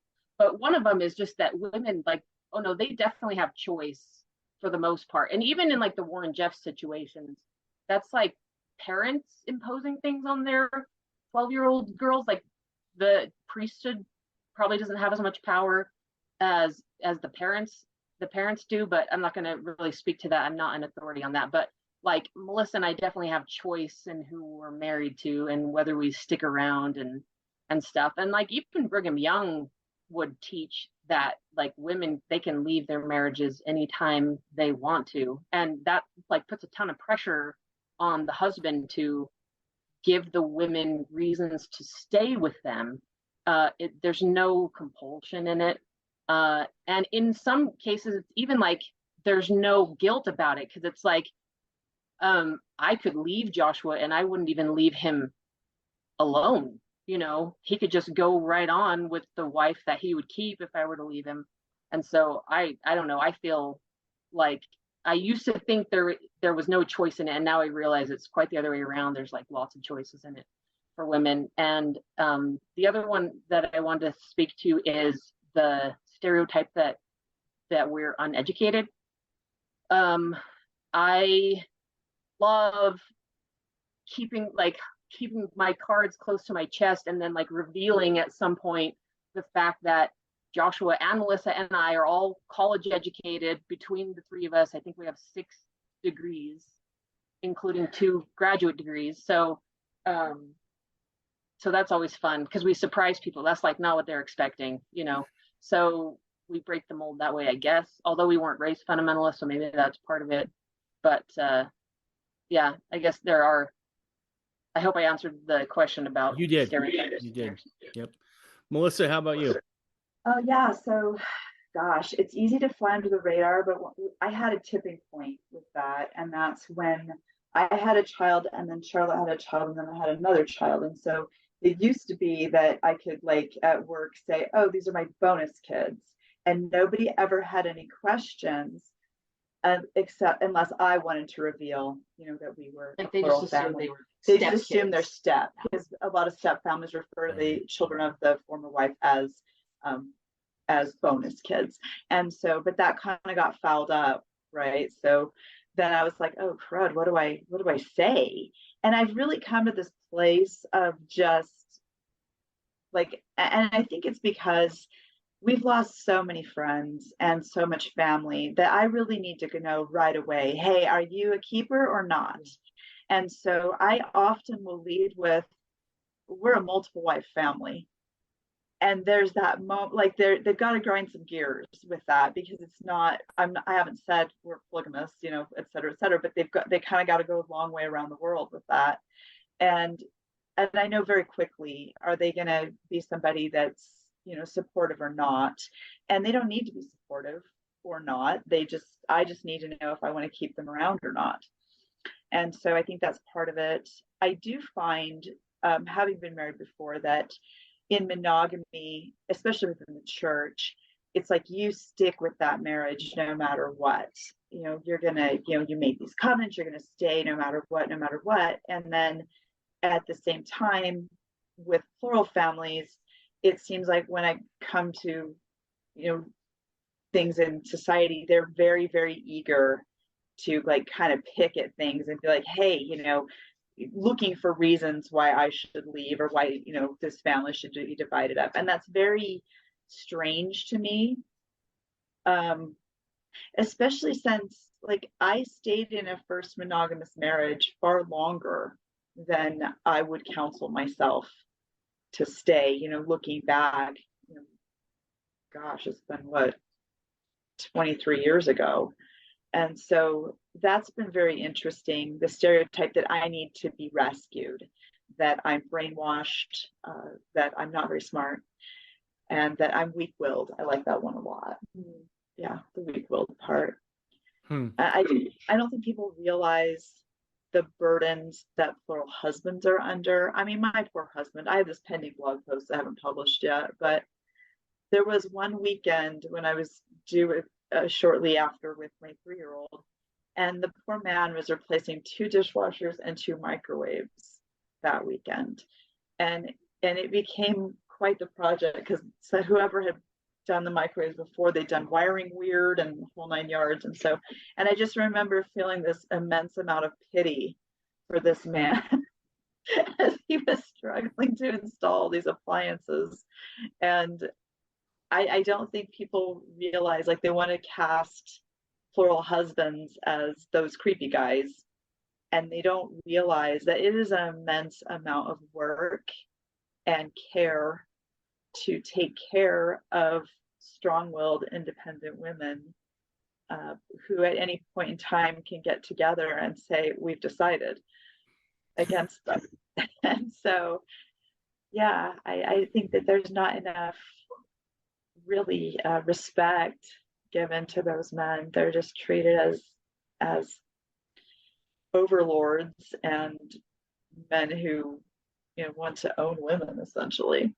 Right. Couple things there. One is you're right about Brigham Young. I read an interesting book years and years and years ago, before I was ever a fundamentalist, about Brigham and his tenure as president of the LDS Church. And typically, if a woman came and told Brigham, "Hey, I need a divorce. This is not working out," Brigham's like, "Done. You're good." If you were a dude and went and asked for a divorce, he's like, "Suck it up, Buttercup. Right? Go be a better husband." So yeah, he was absolutely that way. As I've heard all of you talk, I'm going to reveal just how simple and unsophisticated I am here. There's two movies I watch once a month religiously. One is Tombstone, and the other is 300, about the Spartans. And when the Persians send in the emissary to talk to King Leonidas, they say, "We're going to ravage your land. We're going to set fire to your crops and burn down your cities, and we're going to subjugate your women." And Leonidas goes, "You clearly don't know our women." Right. And as I've talked with everybody here, that's definitely the sense, is that when I get that stereotype thrown at me, which happens quite frequently because of the podcast, right? I'm like, clearly you've never met any of these women, right? These are not timid people. These are strong, independent people. So thanks for that. I think the question too is just, there's this idea that we're brainwashed and it's stupid, etc. And when then confronted with that idea, I really like, the thing that I fight against the most is myself, and saying something along the lines of, "Oh yeah, well, fight me." And so that I don't like, that's what I fight against, is my own commentary. That's awesome. All right. The other misconception I think is out there, and I don't know if it's a misconception, and I really want to get everybody's opinion here on this, is that as women in fundamentalism, misogyny has just run amok, right? That every guy in fundamentalist is a misogynist, or he's overbearing, or whatever. Has that been your case? Have you found that as you've socialized with other fundamentalists or whatever, that there's more misogyny there than, say, anywhere else? Is it a problem that's exacerbated within fundamentalism? How's that? Well, let me jump in real quick. So I find that it's depends on who you're talking to, what group, and so, I think there's people out there that mean well in their mind, and they're trying to help women have more rights and to be able to express themselves. And they start saying that, we've been marginalized, especially those of us who are in alternate lifestyles, meaning not one man and one woman. And I mean, I haven't ran into a lot of it directed like at me personally, but I think that overall in the past, there have been some people in fundamentalism where the women have had prejudice against them. But if you look at it historically, and I know that you like history stuff, and so if you look at it historically, has it changed in the last few years? I think it has. In my opinion, I think it's gotten better. But historically, go back to Brigham Young's time. We were just talking about him. Historically, women in the world were treated in one way, but yet the women that were in Utah had more rights. They were more educated. They had more responsibilities within the community. And they weren't looked down upon as women were back east or even in the South. And I think over time, some of these perceptions have changed towards women and have improved. But I also think that even current day, and I hate to bring up, more spotlighting for the Browns, but they, there's a lot of talk out there about what's happening to their family. And I mean, I think it's a very sad situation for everyone in that family, what they're going through. But a lot of people in our world today that are not fundamentalists or even Mormon have put a lot of prejudices against the women. And, we, us women individually, we choose what we can put up with or what we can't put up with.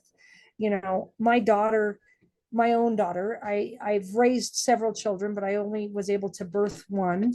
And she has told me often, Mom, I think Dad abused you and me and the kids. And I don't think that was a good situation. And I'm really glad that you left him. And I struggle, though, that you've went into fundamentalism, because traditionally there has been a lot of abuse brought out and pointed out in society with that. Then you fast forward 20 years later, and the same daughter says, Mom, the people that I've seen that you're around in fundamentalism don't seem to have the same prejudices against women, and that I really think that women have a voice and can accomplish great things in your circles. And I feel bad that you get such bad press. And so, like I said, I think it depends on where it's coming from. But I do think that there are some men in traditional, typical society, and I had a little tonal inflection there, but I think there are some that still do have a lot of prejudice against women. I think that there's other women that have prejudice against women, and it's something that we all have to kind of overcome. And I think that some groups of women, are probably more marginalized and oppressed and have more prejudice against them than other women do. But overall, I think that society as a whole has come a lot farther, and that we're able to stand up and say, no, we have a voice and we can do things too. Right. Teresa, did you want to touch on that at all? So, yeah, I mean, I guess my biggest thing is, let's see how to put this in words. So as a group, we have different segments out there, fundamentalist segments out there. Obviously, there's independents and there's segments, but it seems to be that they function, the stereotypes are functioned, we're all one group. Independents, Christ Church, AUB, we're all one group. We're all just the fundamentalist group. That's the perception of the world, per se, but we're not, and it's kind of like, to me, it's like, giving the entire Catholic Church a bad rap because of something a priest did. Are there men out there who do things that they're not supposed to do? Absolutely. Are there women out there who do things they're not supposed to do? Absolutely. But these are individual people. These are individual people. And that's what I feel like the world needs to look at, is the people as an individual and not as a group of, this is what they believe in, so this makes them this type of a person. Okay. No, that makes sense. That's well put. Yep. So, Andrea, how about you? Do you find that in the circles you've been in, whether the AUB or as an independent, excuse me, you've been forced to contend with more misogyny than like if you were just in the LDS church or work or whatever? No, I just feel like actually fundamentalist women have so much more voice than what people give them credit for. And I think misogyny is everywhere. I don't think it's just a group or it's out there in the world, but And like, yeah, I don't really like to bring up the Browns, but I feel like that there's some issues there, but I don't think that's typical. I think that's very it's not typical for most fundamentalists anywhere, that at least not in the crowds that I've seen, in the circles I've been in. I definitely feel like women are revered, that there's a lot that women have to say, and often what we say is just as important as anyone else. Mm-hmm. It's not less than because we're women. Right. No, that's awesome. Thanks for sharing that. Melissa, Charlotte, you guys want to take a stab at that too? One of the nice things about being independent is I'm only accountable to my husband and God, and there's no layer in there trying to put me in a box. I also think about the fact that we live in a culture right now that everybody wants to be the victim.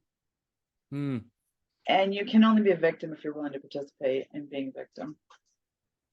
So I ran into this when I was married to my first husband, that people are like, oh, you're a victim of all this abuse, et cetera, et cetera. And I realized at one point, wait, I got up every day and I volunteered for that.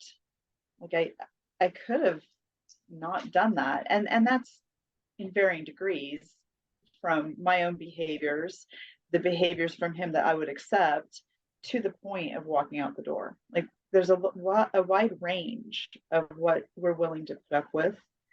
And if someone's truly in a victimized situation, as far as they're being abused, you always still have a choice to leave.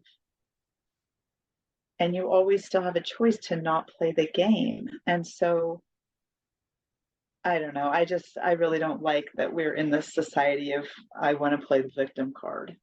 No, I agree with you. So, my experience, I haven't seen any more misogyny and fundamentalism than in, the LDS world I grew up in at all. In fact, when I've read like talks from early Mormonism, I found quite the opposite, at least in the talks, although I wasn't part of the culture. But when I learned that Utah was the first state in which women voted, I wasn't surprised by that, because I had learned about women being encouraged to go to medical school and things like that under the care of the early leaders in Utah. So I haven't seen that historically, and I haven't experienced any of it either. But to be fair, I didn't really experience tons of misogyny before I was a fundamentalist either. In fact, I think I'm the recipient of the women who came before me and fought against that kind of thing, because I should just be grateful to them. But I was interested in things that tended to be dominated by males a lot. So like my degrees are in mathematics. I played the trumpet in the band, so I was usually the only girl in the section and stuff. And it never really mattered. It was like, if I was good at it, I was good at it. It didn't matter that I was a girl. And my experience in fundamentalism is that men tend to really cherish their women and treat them with even more care and love. I mean, I've heard stories to the exception, but the men that I know, our neighbors and friends, they all really take care of their wives. And actually, I would say it's become the opposite problem, where men aren't treated that well. And I don't know what the history of that is, but I have witnessed women disrespecting their men, speaking badly against men, hating the things that men have as strengths. I've seen that way more than I've seen I've seen misogyny, and that makes me sad, because we have 4 boys, and we're raising them in a world that does not value the strengths that men bring to the table, and that's unfortunate.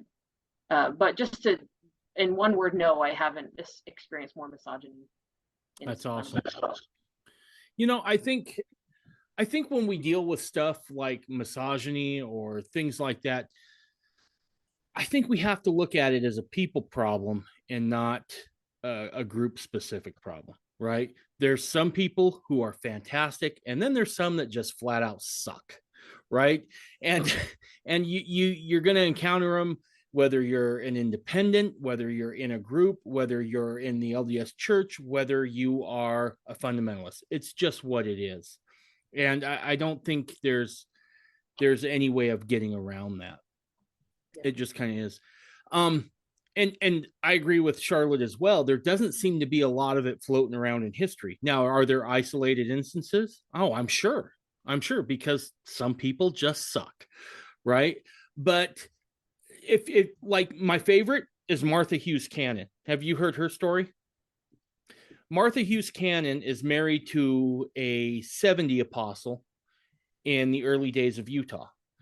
And she decides she wants to run for elected office, and she wins, but she beats her own husband to do it. She ran against her husband. And so I'm like, that's pretty bold, especially for the 1800s, right? I mean, that I can't imagine that happening in Boston or New York or Philadelphia, or take any of those major metropolitan areas. And Brigham did make sure that a lot of women have the opportunity to go back east and become educated. And I think that's something that doesn't get enough run either from our history. Did anyone else want to add anything to that before I move on? I thought I saw Melissa kind of perk up there for a second. Oh, yeah, just, I see, I mean, if you look, to dovetail with Charlotte, if you look at any Facebook, feed, you're going to see a lot of male hatred, and a lot of it is, from wives. There's a lot of belittlement, and I don't know, I am frustrated too. I have 2 grown sons that are, tall white men, and so they have run into quite a bit of societally poor treatment. Sure. Yeah, no, definitely. I get that. Absolutely. All right. So for this next question, the LDS Church right now is facing some pretty important questions concerning the role of women in the church. Now, the 2 topics that come to mind immediately are women officiating, or to some degree even holding the priesthood. And the second is a space for Heavenly Mother. And I think I want to start there, because as you look at what was just said, I believe it was this last general conference, but don't quote me, it might be one later. There was an apostle that came out who said, we know that there's a Heavenly Mother, but we just don't know enough about her, so we're best not to talk about it. Within fundamentalism, do you guys feel like that you have some answers there about Heavenly Mother that maybe LDS folks aren't blessed with? Anybody? I remember when I first learned the Adam God doctrine, it was like years before I left the church. And it was an idea that I liked, especially to think about Eve. And I remember when I gave birth the second time, feeling like somehow she was like spiritually there with me.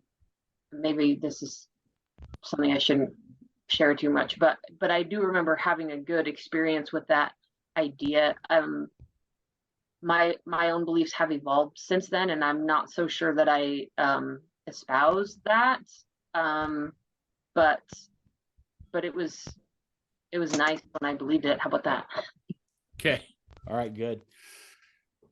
Anybody else? Andrea, I saw you pop up there for a second. Yeah, I'm here. I believe there has always been and can you hear me? Because I'm Yeah. not sure.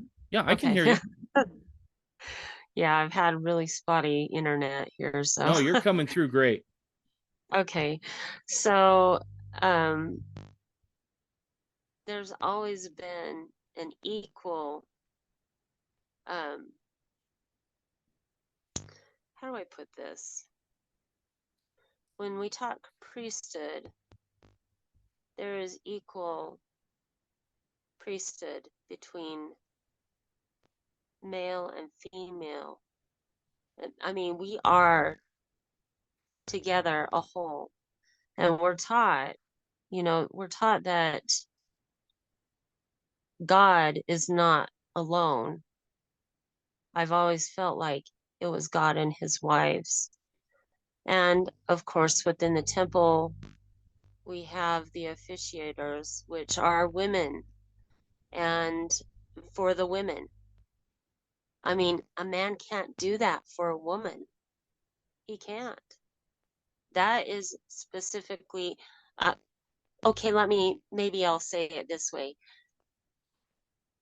If there was a need for it, because there was no one else, maybe. But if you have the women who can do that, they are the ones who are supposed to do those things. And I think there's always been, we talk about kings and priests, queens and priestesses. It's all important, and it's all part of godhood. It's all part of, you can't have one without the other. Right. So we have a heavenly mother, we have a heavenly father, we have um the women have just as much ability to move forward as the men. And not to say that they should do it by themselves, they should do that together with their husbands. But women, I mean, why do we have women anyway? You know, we're all part of male and female. We have to have both of those in order to have us. And so I definitely feel like a woman's role within the priesthood is very extremely important. And some of the most important blessings I've ever had were at the hands of women. And so I definitely feel that we have a very important part within the gospel, within godhood, as it were. So there were accounts that I had read of things called like binding blessings, if I'm not mistaken, from like right before a woman was to give birth, that was done by relief societies.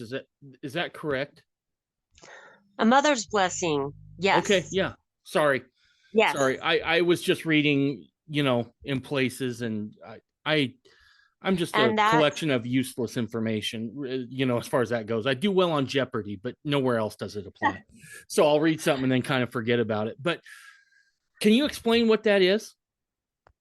A mother's blessing is prior to giving birth, and it is done at the hands of women. And it's a very special blessing for their birth and for their time while they are in their pregnant state.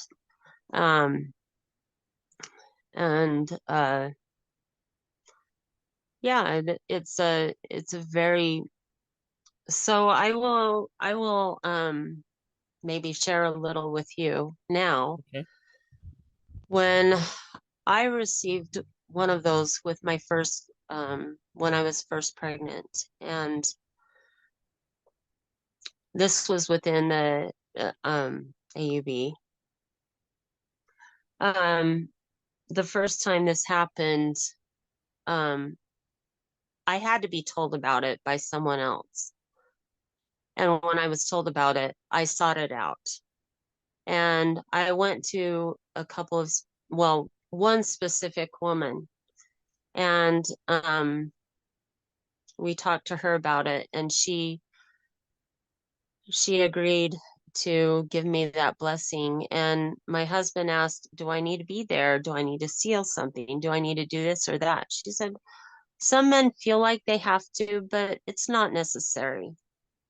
So in other words, this is totally under, let's say, the priesthood of a woman, that she's able to give this blessing. And one of the things that I had was my hips were completely out of place. And, you know, I was worried about it, and I mentioned it to her, and it was something that she added to at the end. And I literally, during that blessing, felt my hips go into place. And then afterwards, after everything was done, I went home. My husband took me home, and I went to bed, and I had probably the most healing sleep I had ever had in my life.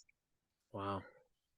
And so it's, it's something, it is something, and it's something that's important. And,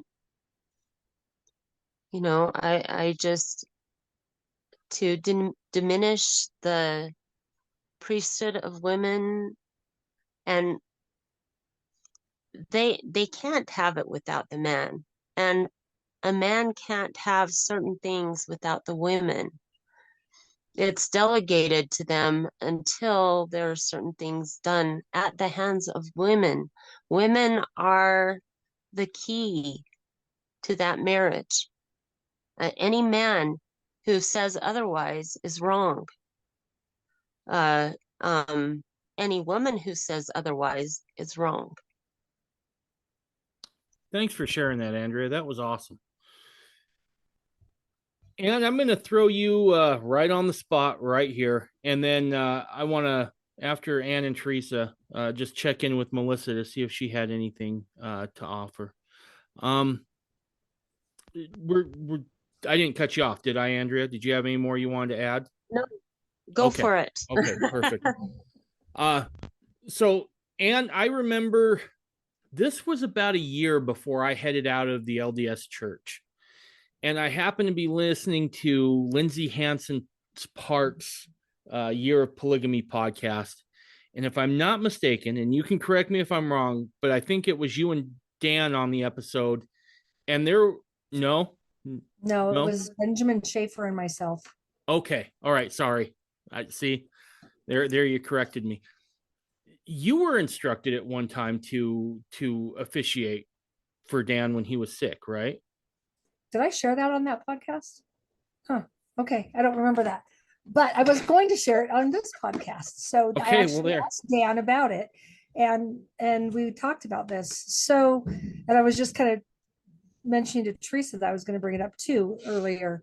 So when we were in Idaho, we had just started leaving the LDS church and had been baptized into this church. And gosh, it was probably within 3 to 4 months of being baptized into Christ Church. And so, I had heard some people talking about, mother's blessings. I've heard people talk about that women can give blessings and that women hold, a part of the priesthood. And this isn't something that we talk a lot about in church, but we have talked about it. And Dan was really sick. We were the only members living in the state of Idaho from Christ Church, and he needed a blessing. And we had called to see if somebody could give him a proxy blessing. And it came back from the prophet at the time that said that, Anne needs to give Dan this blessing. And so someone called us and said, Ann, if Dan can, he can walk you through the semantics of it, but you need to give Dan this blessing.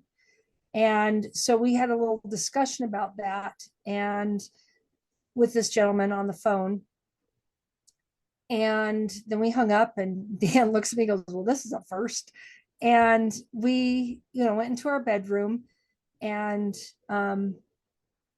he sat with a desk area, office area, and part of our bedroom. And he sat down at the desk there at the chair, and he handed me his oil, and he walked me through anointing him and the beginning mechanics of giving a blessing, because us women don't have an opportunity to memorize those things, right? And the men do. And when I laid my hands on his head, there was a great power that I felt surging through my body and coming out my hands. And I remember, I've felt that way a few times in my life, sometimes in the temple, but never had given a blessing before. And I spoke whatever words came into my mind at the time, and gave him a blessing and closed it up. And I remember I sat down on the floor, and I released a lot of that emotion from it. And I said, does this happen to you every time you give a blessing? Because part of me, I'm like, gosh, maybe I shouldn't ask you for blessings. It takes so much energy to give these things, yes. And part of me, I was like, this is amazing. And the next morning, Dan woke up and he was totally fine. Wow. We were going to take him to the ER if he wasn't, but he was completely fine. And I want to add to something that Andrea has said. And I know right now, my husband, Dan, and I are the temple president and matron for one of our temples in our church. And, there are several women who have been called to be veil workers or temple workers in our temple. And like Teresa is one of them. And when we are doing initiatory work, and I'm using that term because it's an LDS church term, fundamentalists typically, at least the ones I've spoken to, call it washings and anointings. But when we're doing that work, we are there, like Andrea had said, it's the women giving it to women. And we're giving those blessings. We were set apart and given priesthood authority to do those washings and anointings. Those are blessings that are put on a woman at that time that are very sacred. And I'm not going to get into the wording of them or anything because I hold them as sacred. But for those of you who've done initiatory work that might be LDS listening, or anybody else that have participated in this, there's a part in there where it says, that this is being sealed on you. And that comes straight from the priesthood itself. And in that regard, women are holding the priesthood when they are doing that work, and they are fulfilling that calling I don't know what other words to say there, but so in my mind, I think women do hold the priesthood. And in, I had a ton of questions after I gave Dan that blessing that first time. And, we in our church, in Christ Church, we do something called dedications, where we dedicate a house. And in the LDS church, they do house dedications too, but it's not quite the same thing. Grave dedications. And they do, we do grave dedications and stuff like that as well. But, there was a time when Dan was traveling, he was up in Canada with another young man, and they were doing some missionary work in the winter. And I couldn't get a hold of anybody else to dedicate. My mom and I were having some difficulties. And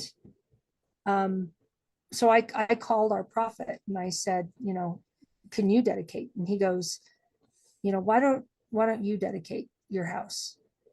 And so then I was like, okay, where was that word? Did Dan write that down anywhere? And I kind of did it from my memory.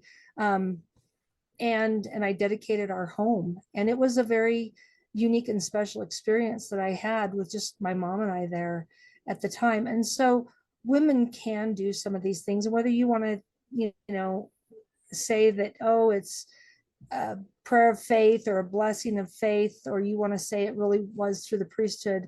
All I can do is tell you that I know what I felt when I gave Dan that first blessing, and I know what I feel in the temple when I'm giving women those blessings. And that isn't just saying a prayer like I do with my children or grandchildren at home. Right. Teresa, was there anything you wanted to add? So mostly what I was going to talk about was the temple, because I mean, Okay. I do where I work in the temple, and obviously I was given that blessing, and it's like, okay. And then, but I remember, years ago, learning, hey, you can give your child a blessing. If your child's sick and nobody's there, you give your child a blessing. And my baby girl was so sick, and my husband worked away from home, and I put my hands on her, and in the name of Christ, I gave her the blessing. And like she said, whether you want to call it faith, or my husband had the priesthood, or whatever you want to call it. I even if you're given a blessing from a member of the priesthood, a man in the priesthood, you have to have faith for that blessing to come about. If you're given a blessing and you're thinking in your mind, oh, there's no way this is going to work, well, of course it's not going to work. So even with the priesthood, you have to have faith. And to me, I really think a lot of it comes down to faith. Right. Thank So, you. I appreciate that. Melissa? Oh boy. Okay, so let's unpack Heavenly Mother and that she's hidden. I think with good reason. I think that the first thing you come up with when you start digging around for a female deity is Ishtar. Right. And That's pretty dark stuff. right? Yeah. And it's really dark. And I think there is a level of protection. I think that if you are actively working in this life to prepare to meet God, that's not in the singular. Mm-hmm. And Eliza R. Snow, we know, wrote "Oh My Father," which includes that there's a mother there. I do think it's a matter of roles as far as that she's not front and center. And I do think I want to kick back to this misogyny thing, right? So, and I remember growing up in the church how mad I was that the boys got to do all their scout stuff, and all this money and time and effort was spent on that. And watching that and being upset about that. And then also, I think we have definitions kind of messed up in the church as far as priesthood is seen as something to lord over others. But if we look at the life of Christ, who is the great high priest, his life is nothing but service and sacrifice for his fellow men. And so I think that it's really easy, especially within a sect, to kind of have it upside down that the men are in charge. And I know that a lot of abuses in families and within churches have come down because there's this idea of being subject to the priesthood, when really being a priest and a king is about service and love and and leading in that your behavior is such that others would want to emulate, and not being a leader in the oppression of others. And I think that this kind of thing has gone on in sex for a long time, and it's not exclusive to Mormonism. And I think that this kickback with feminism within the church and the demand for some type of equity of priesthood is kind of misguided. I believe that women come with the priesthood, but we don't have the calling, as it were, to be part of building the kingdom. Like, our role is different in building the kingdom, in that we're raising the future. We're teaching the children to be able to perpetuate through the generations, while our men are actively, quite literally, building the kingdom. And so I understand that there's a lot of anger about not being treated, quote, fairly, when the young women would do their one camping trip, and the young men have gone all over creation doing their thing. And it's financial too, within various sects. A lot more money historically in the youth has been put toward the boys. But I think that, boys are more likely to leave religion. Boys are more likely to not become the men that they need to be. And so I'm not thinking that it's terrible that we make a larger investment financially, etc., in the young men, because women are more faithful and there are more of us. And that's one of the logistical reasons why the church is in the crisis that it's in, with 3 unmarried women to every 2 unmarried men, as far as young adults. There's a lot of really amazing women that are not going to get married. It's too bad the Lord didn't account for that, and maybe make a plan for that. I mean, it's too bad you can't go just open up the scriptures to, I don't know, something like, I don't know, 132. And it's too bad there wasn't something that rhymed with monogamy that could alleviate that. It's just horrible. I feel it. Yeah, I mean, it's really bad. I don't understand. Yeah. So David, yeah. I went out and got a book. I don't. Treasures of Knowledge. Okay. Knowledge. Treasures of Knowledge, volume 1. And there's a couple of interesting places in here where Ruin Allred, who we view as a prophet, and so does the AUB fundamentalist group also, and some of the fundamentalists do as well, I believe, or the independents do. And so, just based off these 2 questions, in 1974, he said, "Brethren, these women are your glory. You have the power of the priesthood, but the glory of God is in your womenfolk."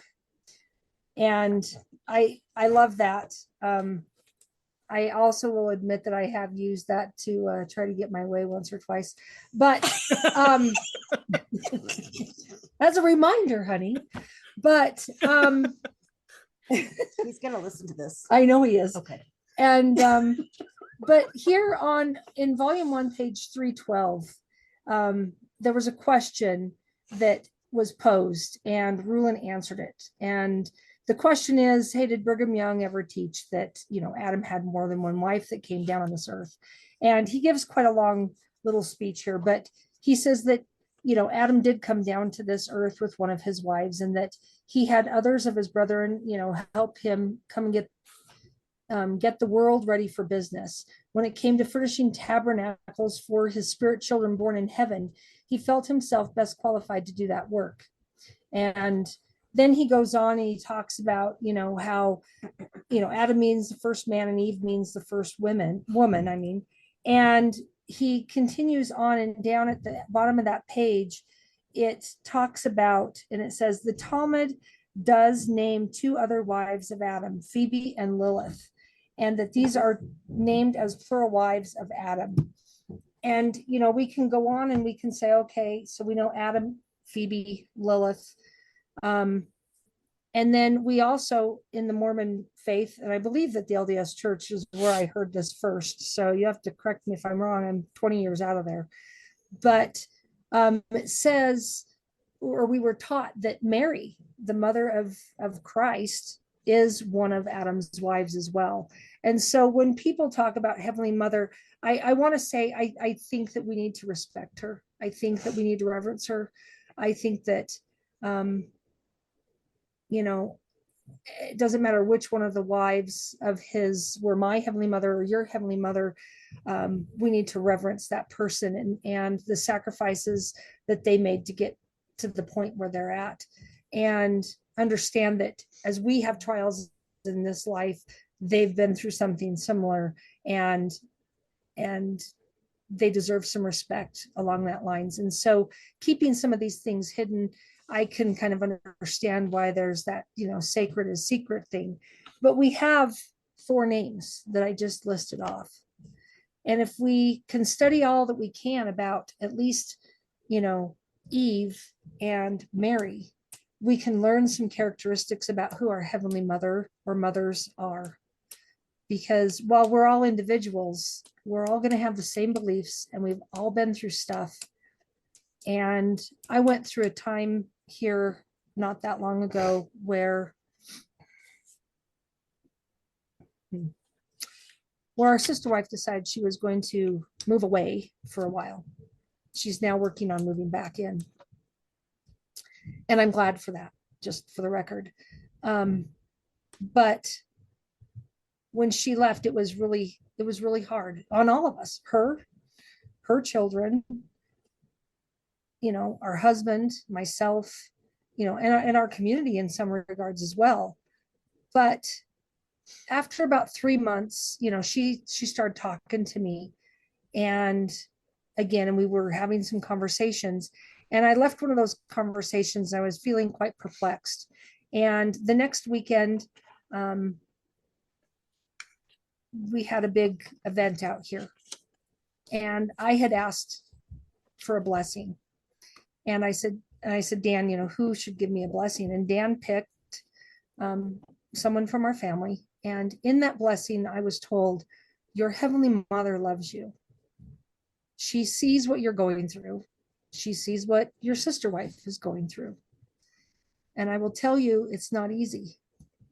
And that your Heavenly Mother has gone through very similar things. And so I have held on to that for many reasons. But it gave me a great deal of comfort to know that my Heavenly Mother has been in the same situation and has lived this kind of a lifestyle and had frustrations like I'm having. And she did it. So can I. That's awesome. Thanks for sharing that. Go ahead, Teresa. So I missed on the Heavenly Mother, and I know I missed some of what Andrea said, so I don't know if I'm going to repeat anything that she said, but in regards to the Heavenly Mother, I feel like she's being protected 100%. I mean, and if we think about the role of a husband, what's the one of the biggest roles as a husband here on earth? One of the biggest roles as a husband is to protect his wives and to protect his family. I can imagine I could probably maybe somewhat imagine, but maybe only because I have a good imagination. If God did open up about our Heavenly Mother, and if people in today's world took her name in vain, like they do his name, I don't think that's going to go well. No. I mean, that's just how I think. I really think it is protection. Right. And probably not just for her, but it's probably protecting us too. Right. Right. Charlotte, did you have anything you wanted to add to that? I thought I saw you kind of perk up here a few seconds ago. Oh, there were a couple things that came to mind. One of them is just that the Genesis talks about Adam being created in the image of God, but it says something along the lines of what does it say? In God's image, he made them male and female. Mm-hmm. And so there's a strong implication there. Like, obviously you can't, maybe it's not that obvious, but if you think about it, you can't make a woman in the image of a man, then she'd be a man. So right. For there to be a man and a woman created in the image of God, there's a strong implication there that there's a male and a female God. And so that was just one thing that I wanted to say. Awesome. I want to touch on something Teresa said just a second ago about, protecting Heavenly Mother and maybe in some ways protecting us, because we take our Lord's name in vain. I shouldn't say we here, but we as a society, as people. And I go back to something that happened to me as a young man where I'll never forget this. I was probably 7 years old, and we had this kind of like breakfast bar in our house. And for the life of me, I don't know why I was such a little jerk at that moment, but my mom had said something and my dad was sitting right next to me. And let me paint you the picture. My dad was a good 6 inches taller than I am and outweighed me by probably 50 pounds as I stand now. He was a big guy, Wisconsin raised, drinking raw milk, eating beef. And he was a diesel mechanic. And so he had these fingers and they were huge. And I remember I smarted off to my mom and then things just went dark. And I woke up and my dad said, he said something very, very direct. He said, she's your mom, but she was my wife first. And understand every time you do that, this is going to be the result. And so sometimes I'm like, maybe that's a blessing. So we don't have to get the proverbial mechanic knuckles right across the jawline. Right. So that's something I've thought about at times. So Andrea, was there anything else you wanted to add there? Or? No, I've just been enjoying the conversation. Okay. That's all. I just didn't want to be leaving you out. So, no. All right, we're nearing the end here. I promise. I appreciate you guys being so patient with me here as I've just asked endless questions. I got a question for those who joined fundamentalism from the outside, converted to fundamentalism, and then I got one last question for Andrea before we leave. So as you converted into fundamentalism, going in knowing that the possibility of plural marriage was there, was that something that was hard to wrestle with? And if so, how did you manage to kind of work past it, if it's not too personal?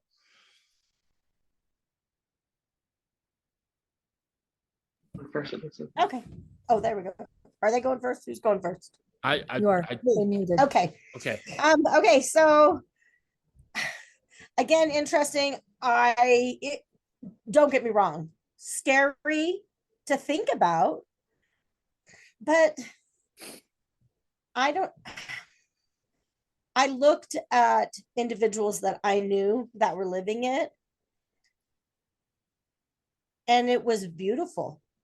Mm-hmm. It was beautiful. Their family was beautiful. The way they worked together was beautiful. The way that all the moms claimed the babies and the children was beautiful. And that's what I wanted to do. So, and I know, and that's what I saw. Obviously, I'm sure there were places out there where maybe that wasn't happening, but in where I saw it, that's what was going on. And so scary, yes. Did I want to do it? Yes. And did I do it? Yes. So it was scary, but you saw good examples, and those good examples kind of helped you kind of move past the fear a little bit, or at least help you deal with that. Is that a fair assessment? Yeah, I don't know if move past, but definitely gave me something to work with. Okay. I would go with that, Okay.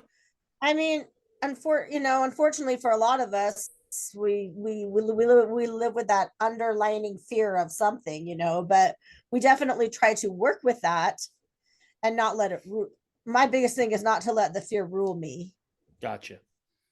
you know. And so, yeah. Okay. So I'll jump in since we're already unmuted. Yeah. You know, I've always known, I've had, like I said earlier, a witness at a very young age that I would live this lifestyle. And I think the hardest part, to be honest, even with just myself, is that I was an only child living in a huge family. I still got to go home and have my parents as my parents. And for the first little bit, the hardest was sharing Dan. Then after that became the norm, where he wasn't home every night. And I mentioned a little bit ago that she left and moved away for a little bit. I was mad that she left for many reasons, some very obvious, but here's one that maybe isn't obvious. He was home every night. I was not thrilled. And I love my husband. Why are you always here? Exactly. Right. Can you go study somewhere or do something? And even like one of our grandsons, I don't like it when Papa's here all the time because I can't have sleepovers when he's over here. I can have them when he's gone. Oh my goodness. And so my grandsons and I have value in this that people don't see. But yes, it's funny, but it's also kind of true because we kind of like having our own space. And we like to do some of these. Now, you said, was this hard to reconcile with when we first, joined fundamentalism? I mean, I think it's interesting because there's different types of people. There's people, at least that come into our church, that either I want to live it and I want to live it today and sign me up for 3. Where do you got them? Can we just pick them out like a coat hanging in the closet, kind of a thing? And then there's the others that are like, I'm good with my wife and the family I have, and I want to be here and participate, and I want to learn, I want to grow, and I want to learn about the other gospel topics, and I'm in no rush. And I think those are the wiser ones, honestly. But I was willing if the Lord was willing, and my heart and my soul were willing. Before we left Idaho, I had a dream that there were these 2 dark-headed children, and one was older than the other, and it was a boy and a girl, and that they were our kids. Okay. But I knew that they weren't my children. And our kids were, our youngest kids, when we joined this fundamentalism and Christ Church, were 16 at the time. And so, having a dream of these little kids, and we were in a house and you went down into like a sunken living room, and the little girl was watching TV and the little boy was sitting over doing something, and I went in the room and was visiting with them and hanging out, and we did some stuff, and that was kind of in the dream. And I remember the little girl said, "Hey, where's mom?" And in the dream, the little boy said, "Oh, they're upstairs, with dad." And fast forward, I know who those 2 kids are, Right. and I know that Charlotte and Melissa have met them. And maybe even Andrea, at least one of them. But if I hadn't have accepted my sister wife, I wouldn't have them in my lives. And I didn't accept her because of those children. I accepted her because I wanted to be with her, and I wanted her to be with us and them to be with us. And that I knew it was right. I knew that in the pre-existence that she was there, and that our family wasn't complete without her. And so, yeah, it's intimidating. And yeah, there's times when jealousy creeps in and you're overly emotional and it's the wrong time of the month and everything collides at the same time. And you have a mental breakdown sometimes, even if it's just crying in your pillow at night. but then the next time when he's over there on a night that he shouldn't be and you had plans, it's like, I forget all about that emotional breakdown I was having. I'm like, ugh, now I got to entertain him or deal with this or that, or, and so there's give and take in all of this situation, but we all bring gifts to this, and we all bring in an opportunity to learn and grow with each other. And I'm probably going to take over for you, David, because I'm going to say something here. I think Andrea shared something online about her experience with her sister wife and the beauty of it all that really kind of opened my eyes to it. And I don't know if she wants to share any of her experiences or not in that regard, but all of these things make the difficult things worth it.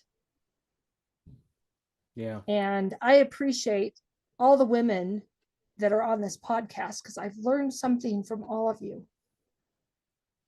And I'm very grateful for that, and that we have become friends, even if at a distance. But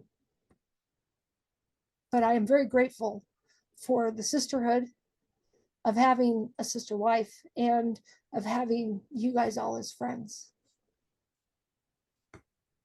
Thanks, Ann. Andrea, I didn't ask the question. Ann asked the question. She said you put something online recently.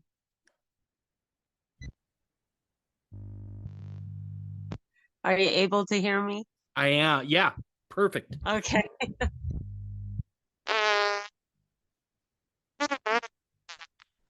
We just lost you. Oh, there you're back again. Okay.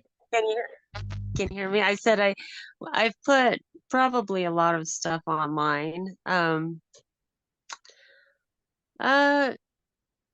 I'm not sure which thing that I put online. Other than my experience as having a sister wife, it was, of course, a big learning experience. As probably all of you know, she left quite a few years ago, about 10 years ago. And it's been an adjustment to our family. But I don't know, that she was my friend. She was my companion. Our husband was gone a lot on the road working, and for me, having her there was always a comfort.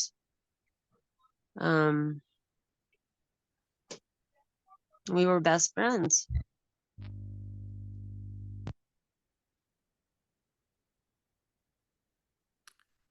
Andrea, I'm so sorry. We kind of lost your audio again. Can you hear me now or not? I can. Yep, I can hear you now. It's really bad.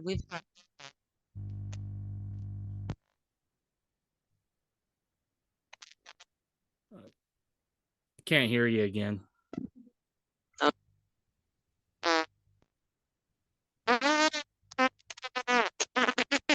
Yeah, no, it's pretty gurgly. I'll tell you what, let's give it a few minutes.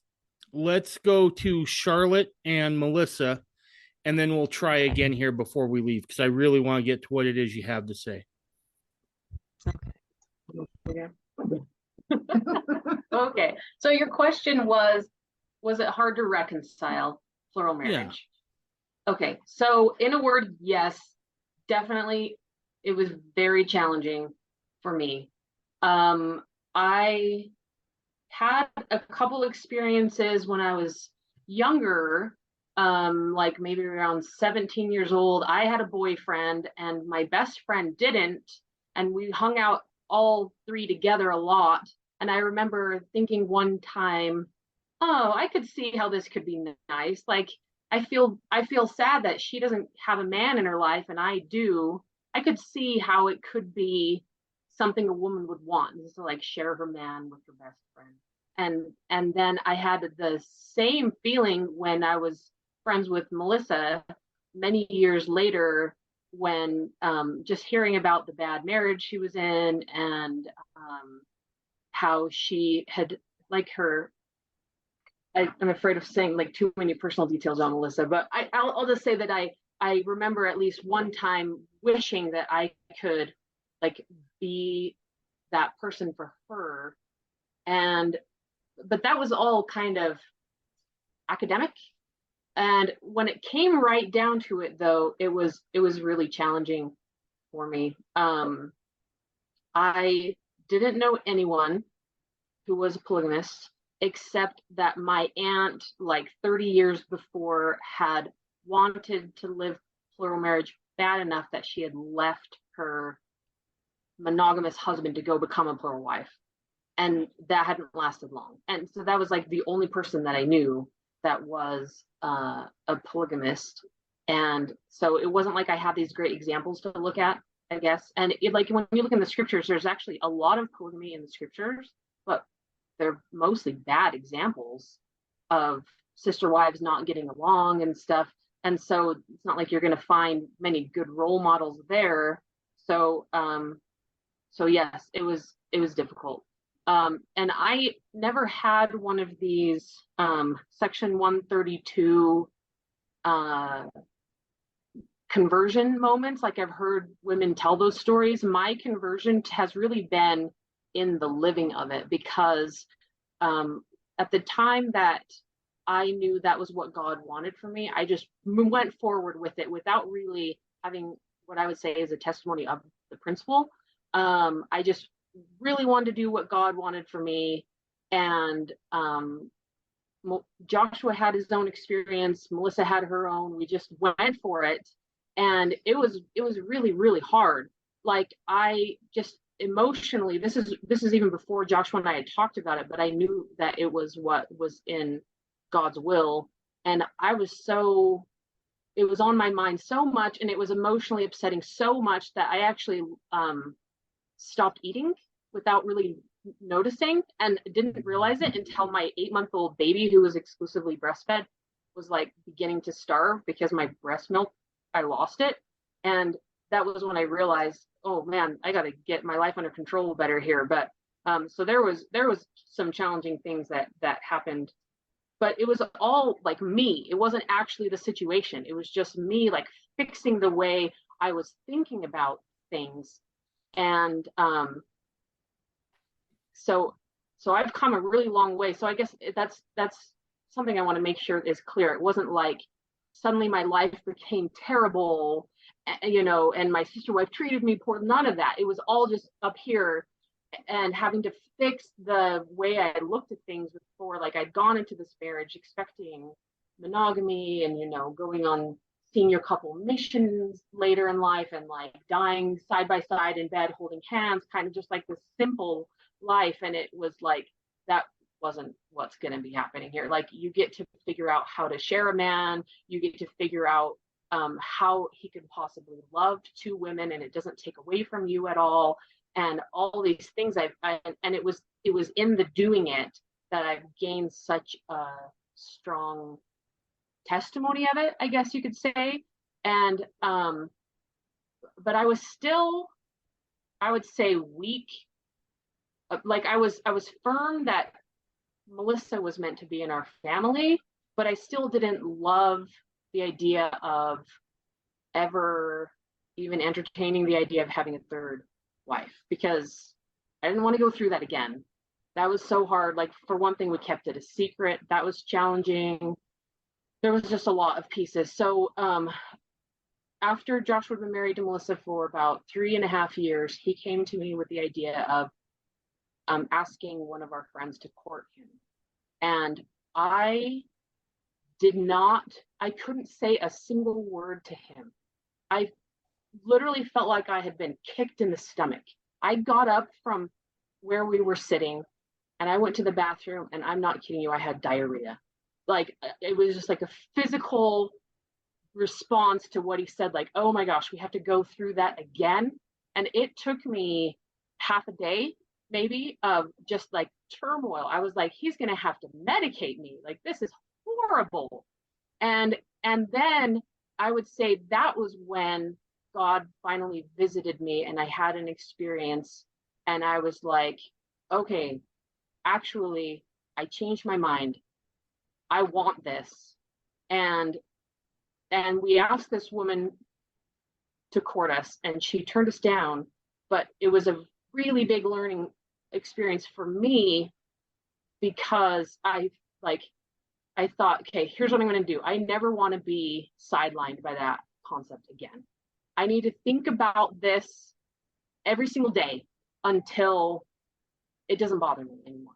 And so I did. I started thinking about it all the time and trying, and I would like just really think like, why does this bother me? Where is my false belief? I really want to fix it. And I would actually imagine the actual woman that Joshua would begin to love, as well as Melissa and myself. And I was able to do a lot of growth just from the thinking about it. And about a year after that, I actually started a blog about polygamy, because I wanted the growth that came from thinking about it and writing about it and talking about it. So I have this blog called Speaking of Polygamy, and it's only polygamy. Like, there's tons of gospel topics you can write about that are interesting, and polygamy used to not even be that interesting to me, but now it's like it is something I want to look at and grow from as much as possible. And now I can honestly say that I'm really hopeful that someday we will be able to have a third wife. We did court someone about a year ago, and it was wonderful. It was good times until the end. I thought it was good. I was like, wow, I have really come a long way. And she was young and energetic and beautiful. That's what I'm saying. It was great until the end. But it was like, I was like, wow, like, my false beliefs are gone. Like, I've overcome them. I don't want to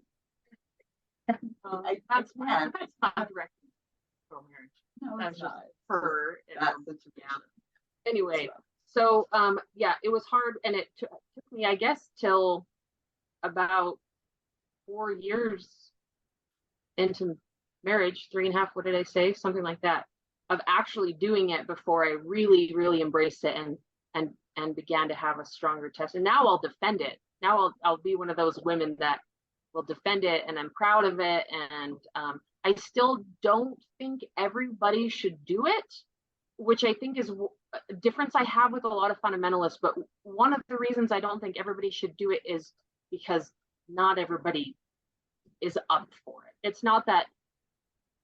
So I guess that's what I mean. So I was actually talking to one of our friends about it, and I said, I don't think it should be taught that living plural marriage is some mandatory thing for exaltation. However, I do feel like plural marriage is a really wonderful opportunity to grow and become a person. And he, as a monogamous LDS man who believes in the principle, doesn't live it, he said, don't you think that it would be hard to keep that under wraps? Like, isn't that why people would want to live plural marriage, is the growth? So I guess he was kind of feeling defensive of my criticism of the early Utah church leaders who spoke about plural marriage as if everybody needed to live it. And it's more like, no, just if you want the growth, then that's a good path to take. So That's awesome. Melissa? Yeah, like Charlotte said, so we didn't have any background in it. My mom referred to political living plural marriage as, quote, creepy. Let's see, I was monogamous through and through. I mean, we joke about this sometimes, but we were best friends before I joined the family, and there was a conversation that we had. We'd read this blog post about how plural marriage was never a thing. Well, that section 132 was fraudulent. Yeah. And there's still all this argument about that. And so I remember, I have this distinct memory of standing in front of my refrigerator, Charlotte's my best friend at the time, and we literally high-fived that we would never have to live that because it was all fraudulent. And so I kind of feel like, so I had the spiritual witness that was supposed to marry Joshua, right? And be part of this family, but we didn't get a manual. Like, we didn't have friends that did it. We didn't know anybody. Like, when Charlotte says that it's legit. We didn't know anyone. And so it really was spiritual boot camp. I mean, and it was not like, I just feel like I got recruited. I was not even recruited. I got drafted. I mean, yeah, it was just like, ride this thing out. And I am one person that, like, when I read 132, I didn't have this giant spiritual witness, but what I said to the Lord, which, I'm kind of dumb sometimes maybe, but I said, this says that more will be revealed. And I was like, okay, well, I just got to the end of the scripture. So what's up here? Let's do this. And it was buckle up. I mean, it really was. And we had some things that really stymied us in the beginning, as far as I told somebody in my family that I really trusted, and I didn't think that 3 days later I'd be getting a call from the Brazilian rainforest from my brother, who was on a study abroad thing with a bunch of students, and he's literally standing on the balcony railing to get service to talk to me about this, because this person had called. Like, it went so far in my family that I didn't out myself, and it was really early on. I had also been so negative about plural marriage to my kids that once, and I talk about this in Charlotte's blog on a post, that I've been so negative about plural marriage, even though, as an LDS member, I knew at some point I'd have to live it, but I've been so vocal because there were some plural families in the school they went to. And so they just saw it as nothing but negative. And so then mom does this crazy 180 of, guess what? Mom's going to become a plural wife. And it went bad fast. And there were teenagers, and late teens. So it went real bad, real fast. And it was very, very ugly. And we didn't live together for 5 years, and that was really hard. And I think that was hardest on Joshua, because he was back and forth. We lived, when Charlotte was in Ormond, I was in Tooele. It was a 70-minute drive in between, and we'd try to see each other. But I had these really, really rough teenagers at that point, and trying to raise them, finish raising them out, and try to keep them, going on a good trajectory. So there really was no way to live together, before 5 years, until I was finished raising them, and then we moved in together. And it's not really together because we have our own apartments in this house. So it's together, but it's not. But we make time every night, for, I don't know, an hour and a half to spend time with each other as a family. So, but yeah, I don't. Like, we didn't have good examples, we didn't have bad examples, we just we did. And I think, I know that I've fouled some things up, along the way, as far as just, did we stay hidden for long enough or too long? I never should have told that person, even with the extracted promise. I am going to hold them accountable for that one day. It's not easy, but some key things that I've begun to understand just about marriage to a husband is that, because there's a lot of talk about sharing a husband, you can't share what you don't own. Like, I kind of live by that. So I don't own my husband. Okay. If anything, from a biblical standpoint, he owns me. And we can go into and people get really angry about that. And that's probably a whole other podcast, Dave. But so I don't own my husband, and I can't share what I don't own. Okay, like, by definition, he is a husband. And so the care that he takes care of me has nothing to do with the care that he takes of another wife. Now, does he have less time? Is it logistically crazy sometimes? Absolutely. But that is not necessarily because he loves Charlotte. It's also because, he's deeply invested in this family as a whole, and in moving ourselves forward in what we're doing. And so he does spend time on those things as well, where in monogamy, it wouldn't be so difficult to maintain to, a wife versus two women. Right. So, I've shared before on the podcast that I lived plural marriage once before I lived plural marriage while I was in the LDS church. But I can relate to what you can say about just jumping in and not having a manual.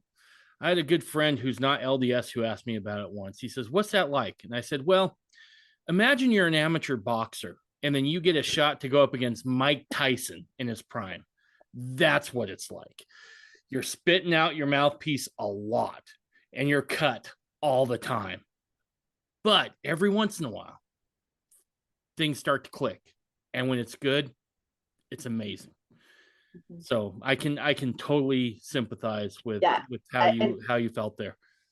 We don't recommend it as far as like, if you are called to it, awesome. We will be here for you. Like, knock on our door, we'll have a chat. But if you're not called to this, just don't. Just don't. Just I'm serious.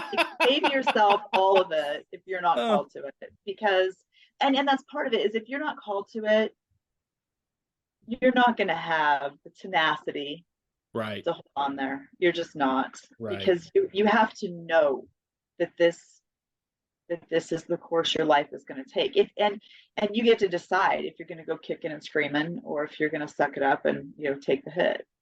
Absolutely. So. That's good stuff. All right, Andrea, should we try this again here? Before Andrea goes, can Teresa say one quick thing? Yeah, absolutely. Well, that's as quickly as I can be. Okay. So I actually lived plural marriage back in 97, I believe it was. That was the first time she left us. So, but I was very emphatic after she left that I really wanted to live it again. And obviously I didn't seek after anybody. We didn't seek after anybody. We just, if we want to live it, and if God wants us to live it, then it will happen, So fast forward 2002, I've had a lot of problems having another baby. I ended up having a lot of medical problems. I ended up having to have a hysterectomy 2002. And so that was July 3rd, 2002. I had a hysterectomy, full hysterectomy. So, no more babies. And if you think that God's not going to hold you to your word, that you really want to live the principle, 3 weeks later, after having a full hysterectomy, we got the call for us to live the principle. And that was my best friend she was my best friend at the time, but she became my best friend. And those children were my children. And that's how I felt. But it was rough. I mean, I think it wasn't rough after a full hysterectomy. Anybody who's either gone through the change or had hysterectomy, they understand emotions, but if you want to live it and you are true to wanting to live it, God's going to send it your way. So are you willing to accept it when it comes, no matter what your circumstances at the time? Right. Teresa, you said something here, and my wife, both of them, have said, do not mention me on the podcast. So I may need to pitch a tent in somebody's yard after this, but I'm going for it anyway. Okay. So my wife, Amber, my first wife, who's absolutely awesome, just a rock star of an individual.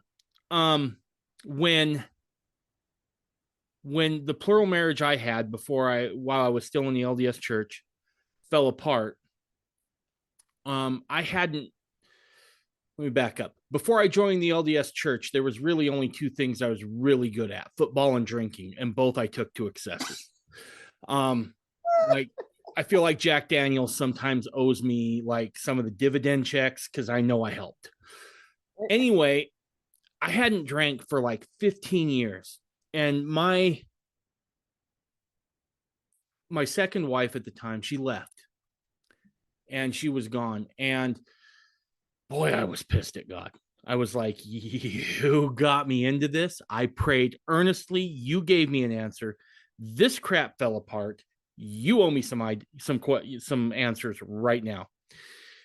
And because I was so indignant, and pissed off and hurt, I couldn't feel it. I couldn't feel the comfort that I thought I deserved. So I thought, well, let's see if I can get some comfort from Captain Morgan.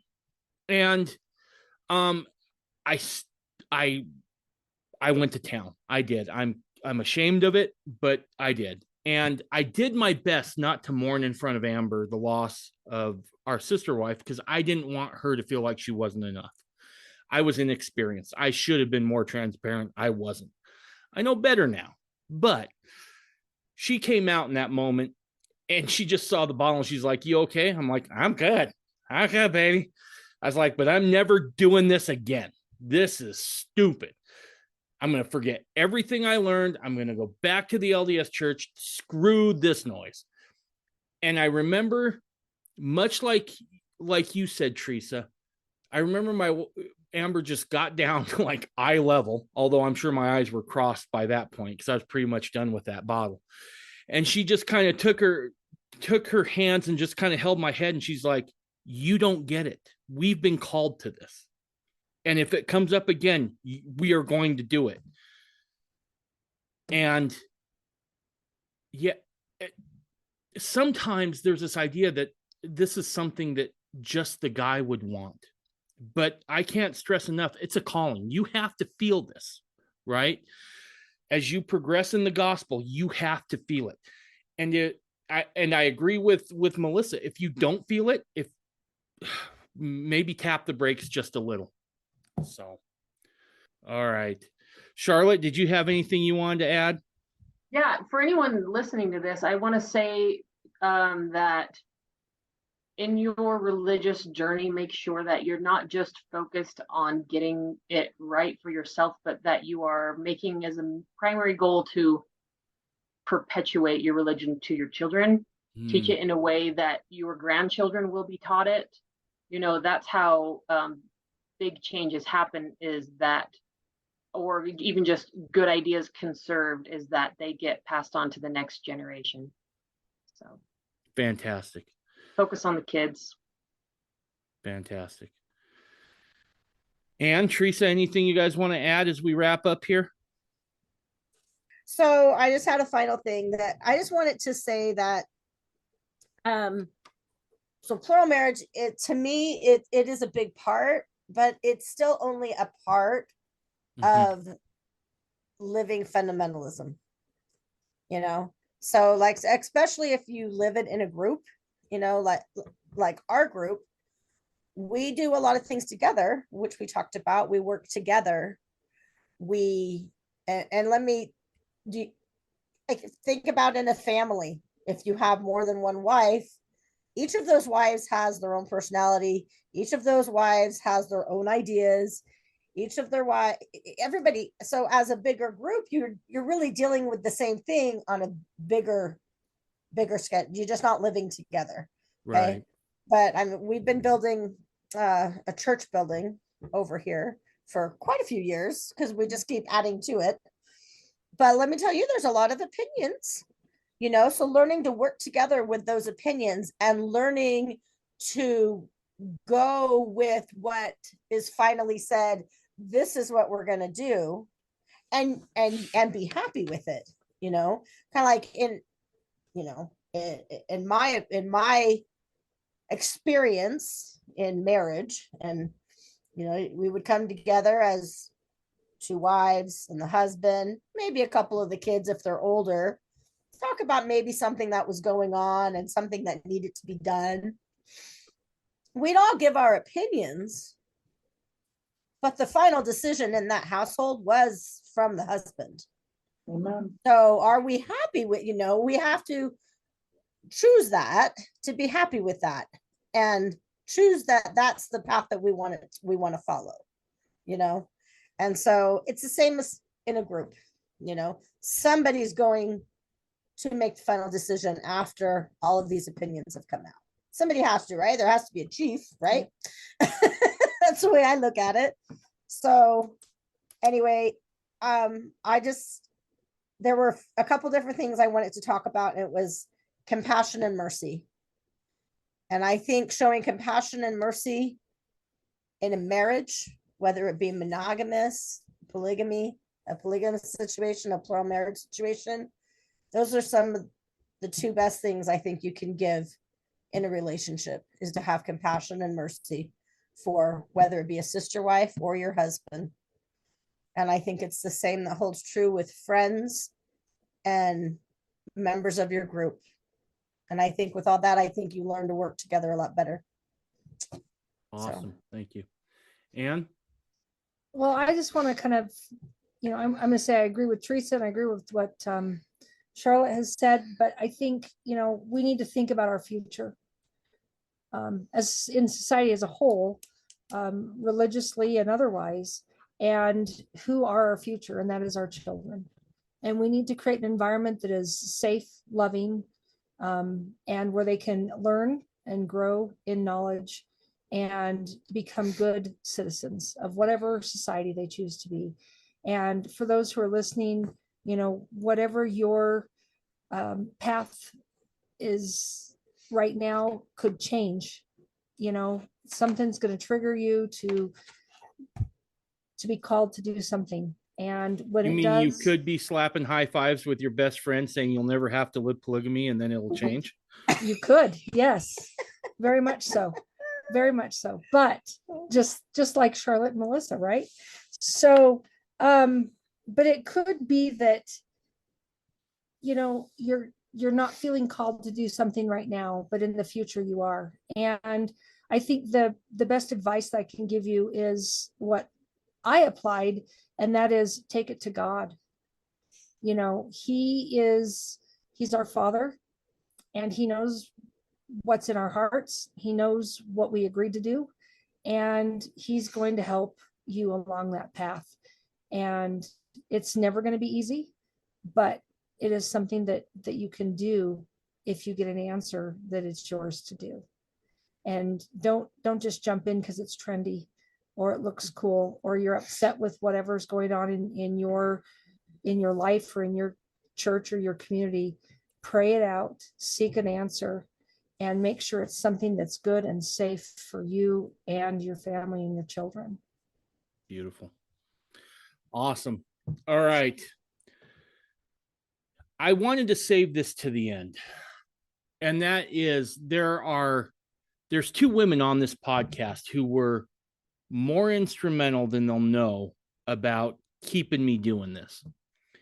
And early on, when I was like 5-6 episodes in, I do what I always do, which is start to think a little too much. I'm like, what the hell am I doing? And the first two that reached out to me, one was Ann Hatch, and she just gave me all these ideas of who I could have on the podcast. The other was Melissa, and she just messaged me and she said, keep it going. This is great. And you guys did more to help me through that little bit of a dark time I had when I first started this than you'll ever know. I would challenge anybody after this episode to stick to their stereotypes. I think you ladies have absolutely shattered that. And I just can't tell you how thankful I am to be associated and know each one of you. I think you're strong, independent women. And I'm so thankful for the opportunity I've had to get to know you. So with that, everyone, until next time, we'll talk to you later. Bye.